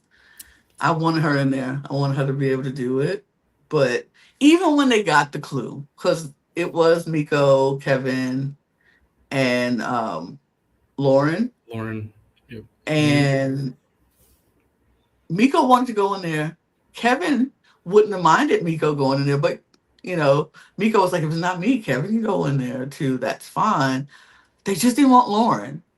Mm, And it ended up being Lauren anyway because Miko wanted it. Uh Kevin was like, Laura was like, well, I want it. And they were like, so what do we do? Miko didn't want to fight too hard to look like I right. really, really want it because they know she's suspicious. And Kevin also didn't want to push too hard. So they just let Lauren have it. But even when they got the clue, the millionaire is formerly an intelligence analyst. Lauren was like, what does that mean? So when they got the clue, we had just found out that Miko is an intelligence analyst. I hmm thought she would be fine because I was like, hmm okay, there's nothing really pointing that way. Yep. So I will say I was impressed that people like I think Nick was the first one to kind of figure it out, but I was impressed that people figured this clue out, I even if think I they was mad. figured I think they figured it out. It wasn't because they thought it was Miko, but location of Yeah. living. See, I never would have thought about that still, especially with her age. She's so young. Right. I'm about to say an analyst living in Virginia doesn't mean like she would work for the government now, but would she be old enough to be an intelligence analyst? But what really is an intelligence analyst? So it's kind of like we don't know what it is, and then they don't really know what it was. And I was like, dang, I wish Miko was just said she stayed in Hawaii. Like, don't say you moved to Virginia. Like, oh, I live in Hawaii. Like, that's it. Mhm. Like, if I got into a game like this, something like that, I would be from Chicago. Period. Right. That's it. I was born and raised in Chicago. I'm not saying, but now I live in Alabama because what if that comes back and it's something like, oh, they moved to the South or they're Southern people, the Southern states. No, I live in Chicago, period. And like you should just say you from Kentucky and be done with it. Never say, but I Mhm. now move to Greenwood. No, you live in Kentucky. Period. Like you don't ever give too much information about yourself. And I'm always one number off of everything. How many siblings you have? Two. What year were you born? 1975. or 1977. Like, I'm never telling you the real truth about me in this game. So when things come up and they're like, so you got two siblings? Yep, two. You got me and my sister. I'm the youngest. And if that's the clue, it'll still not be me. Because I am not. I'm the middle child. You think I'm the youngest. I'm the middle. Like, you will never get the full true story if I ever got on a show like Million Dollar Secret. Because Yeah. why? It could be hard to keep track with all of that, though. That's why you only do one thing, Yeah. things that are true. Like, I do have siblings, just two of them. Yep. You have a brother? No, I would never say that because I wouldn't be able to keep up with that. I have two sisters. I mean, I have a sister. I have a sister. I have a sister. I was born in 1977. I live in Chicago. All that could be true. At one point, I did have a sister, just one sister. Just somebody came after her, Right. after me, rather. At one point, it was just me and Nisha. Now, Courtney came. You know, I don't need that. I don't need to tell that. But it's just weird. Like, I would have just told her, said she was from Hawaii. That would have been it. But they will. I did. I was like, wow. They gathered all that because she said she was from Virginia, and I was like, Virginia is next to D.C., where all the people in the government live off or either in Virginia, and blah blah blah. I was like, Yeah, it was kind of lame because it was, eventually, I a lot of hated them it figured it because I out. wanted to protect Miko. So I'm Yeah, like, me too. And she had her kind of an alliance. She has Nick and Kevin. So it mm-hmm. really just kind of came down to Caleb and Caleb. Kat. Yeah, well, Kat seemed pretty against her, but I was really hoping Kat would. I mean, because Kat, you've done this before where you protected the millionaire. Like, why'd you I think stop she that had strategy? PTSD. I think she had PTSD that the money was gonna be moved again. True. And plus, knowing Miko was one of the people pushing for Kat, even though she wasn't going to be eliminated if she got the vote. So I don't know why she's so bothered by that. I don't know. I was just like, what pissed me off about this is when Miko, because Miko eventually gets voted out.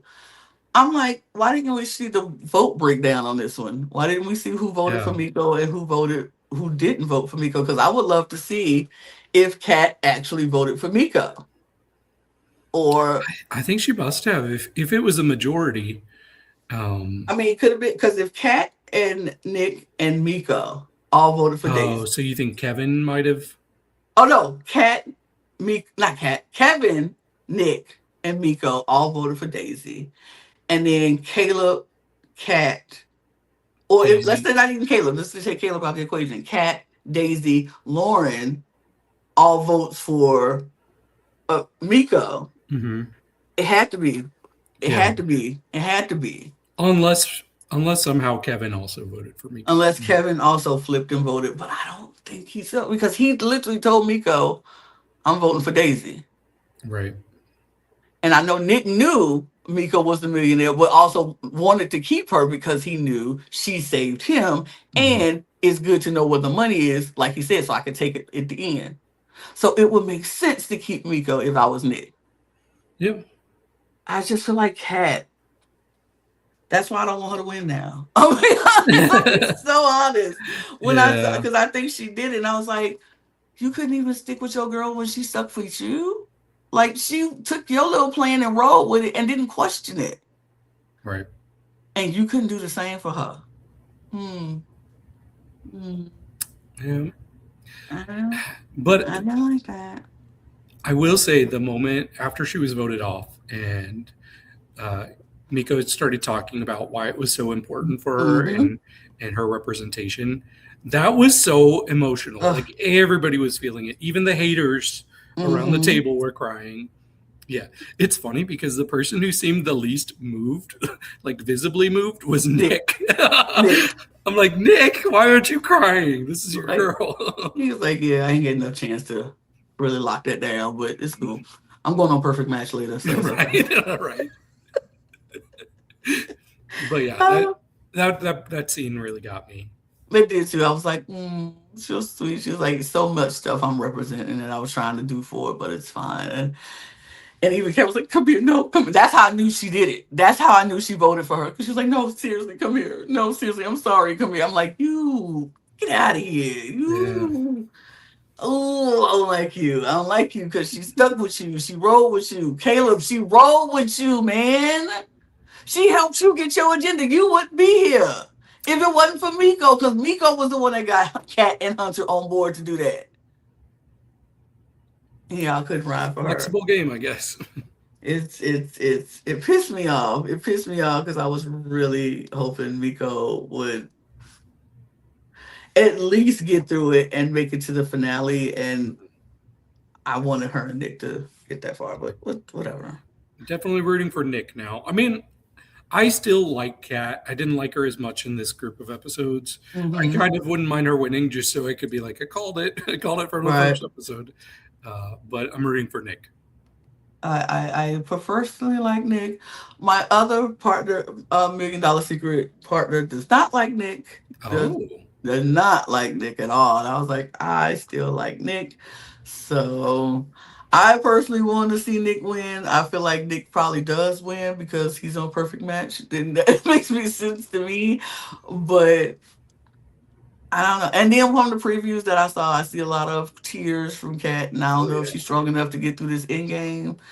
And I think Nick is just that solid and that have that mental I don't really care about nobody else but me attitude. And now that Miko is gone, he really don't care about nobody but him. So, and I'm not as much as I said I didn't feel it with Kevin. I still don't, but I feel like my top two people to win this game is either Nick or Caleb at this point. But we Yeah. shall see. I definitely don't want Lauren or No, Daisy. no, I don't want Lorna Davis to win this game. Let's keep it a buck. I don't want them to win it at all. But let's get to some quick. We still got a couple of reality news stories to talk about, so let's get into it.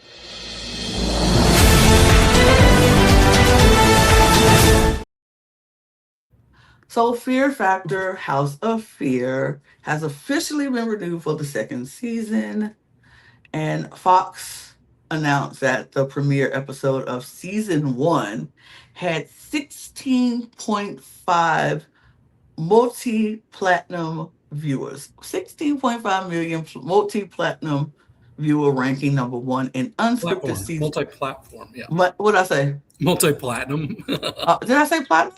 Yeah, Mm. you Well, did. multi-platform. Look, they are multi-platinum in my house because I watch it all the Yes, time. So, yes. but multi-platform viewer ranking, ranking them number one in the unscripted season series for the season. So I love that for Fear Factor House of Fear. I thought it was a great season. So, and I guess a lot of people did too, because not only has it done well on that, it's done well for us people who have been watching Oh the yeah. recaps. So I love that it has done so well. And I think Johnny Knoxville was the perfect choice for a host for this show, even though I never liked him before. I never liked Johnny Knoxville before. I was not a fan of Jackass. That wasn't my zhuzh of a show.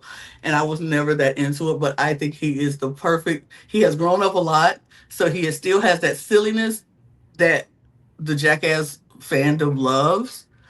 But he's mature enough to realize that this is also a hosting gig and these are real people doing these crazy things. And I think he was the perfect host for this. So I am so glad it's coming back. I can't wait to watch season two.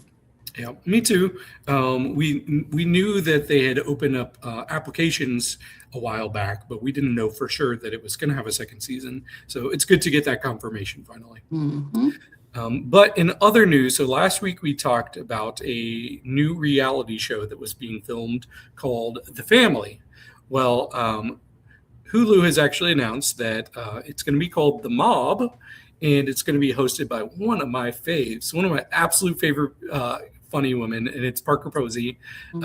And they released they're taking like the traders do and go ahead and release that cast officially. So they showed this little promotional video that shows every single person in the cast and ends with Parker Posey. So it's good to know that we got confirmation of the show and the name, and I'm really excited for it. Me too. I think it's going to be a good show. The people I know some people, so I'm like, okay, I'm interested to see this group of people and we still don't know what the premise of the show is and want to know what the format is, but I'm interested. Yeah, I'm guessing it's going to be the closest direct competitor we have to the traders now because we don't really have Mhm. anything quite like it. But I bet this is going to be trying to fill that niche, you know? Absolutely. I can't wait to see what happens. I'm excited. Me too. Um, I'm excited to see it. But next week we have some finales coming up. We are going to have our finales of American Gladiators and $1 Million Secret. So that is two more shows that we are going to wrap up here on Reality Roundup and this on our channel. So we're gonna find out who's the winners on both of these shows next week. Yeah, it's only 2 episodes for $1 Million Secret and 4 episodes for American Gladiators. So 2 more down. And two more down. We gonna get to a point where we only talking survival on this channel. It's an American Idol, like that's it. Yeah, We ain't gonna have a lot. we'll have 3 the week after that because Drag Race will Yeah, be back yeah. also. Drag Race will be back. We'll have Drag Race back for All Stars, but it's getting very low in our reality world. But like I said, we got some shows coming out in July. Big Brother will be back soon, so we'll be talking Big Yep. Brother. Um, Love Island is coming back in June, so we will have Love Island to talk about. Um, Chopped Castaways. We got Shop America's Castaways Got is here. Talent. That is coming. Hmm. So we got a lot of shows Project Runway. coming. Project Runway. That's what we just talked about that. So Project Runway in July, Love Island in June, Castaways in May. Um, so we got some stuff coming. We got some stuff coming, and whenever this mob show is coming out, we 48 Hours of Fear. We got that coming too. that's gonna. I forgot about that show. 2 week episodic season of 48 Hours of Fear. We'll see what that's about. Hmm. Um, but yeah, we got some stuff leaving, but we got some stuff taking its place. So we'll always be here to talk reality TV and the highlights. But that's going to do it for us because we got nothing else to talk about. But we truly, truly appreciate you joining us for this week of Reality Roundup. See, David, when we say it's going to be quick, we never really mean it, Nope. do we? We never really mean it. We just talk. I just talk. We talk. It is what it is. But it's always good. So It is. leave a comment below and let us know what you think. Tell us in the comments what you think about all the things. Who are you rooting for in American Idol? Are you even watching American Gladiators? um, what's going on? How's Survivor 50 working out for y'all? What do we think about Jimmy Fallon and his twist? Are we upset? Are we happy? Like, did we care if Christian left or not? Tell us what you thought. Let's $1 Million Secret. Are you watching? Is it or is it still a secret to you? Like, tell us what you think. And we would love, love, love to hear from you. You can follow us on this channel. Subscribe to this channel if you haven't done so already. Follow us on this channel and all of our other channels. All the links will be in the description below, as well as our audio podcast links, our Patreon, all of our socials at The Cut Pod on Twitter, Instagram, TikTok, and Blue Sky. And again, you can follow David and me if you want. That'd be great. And then don't forget to get your cup mug at lanagcreations.etsy.com. That link will be in the description below, and there is a QR code to the right of the screen, so you can tap it and it'll take you right to the shop. And David, that's gonna do it for me. You got anything else you want to add? Hasta la vista. Cheers, everybody. Cheers. Bye.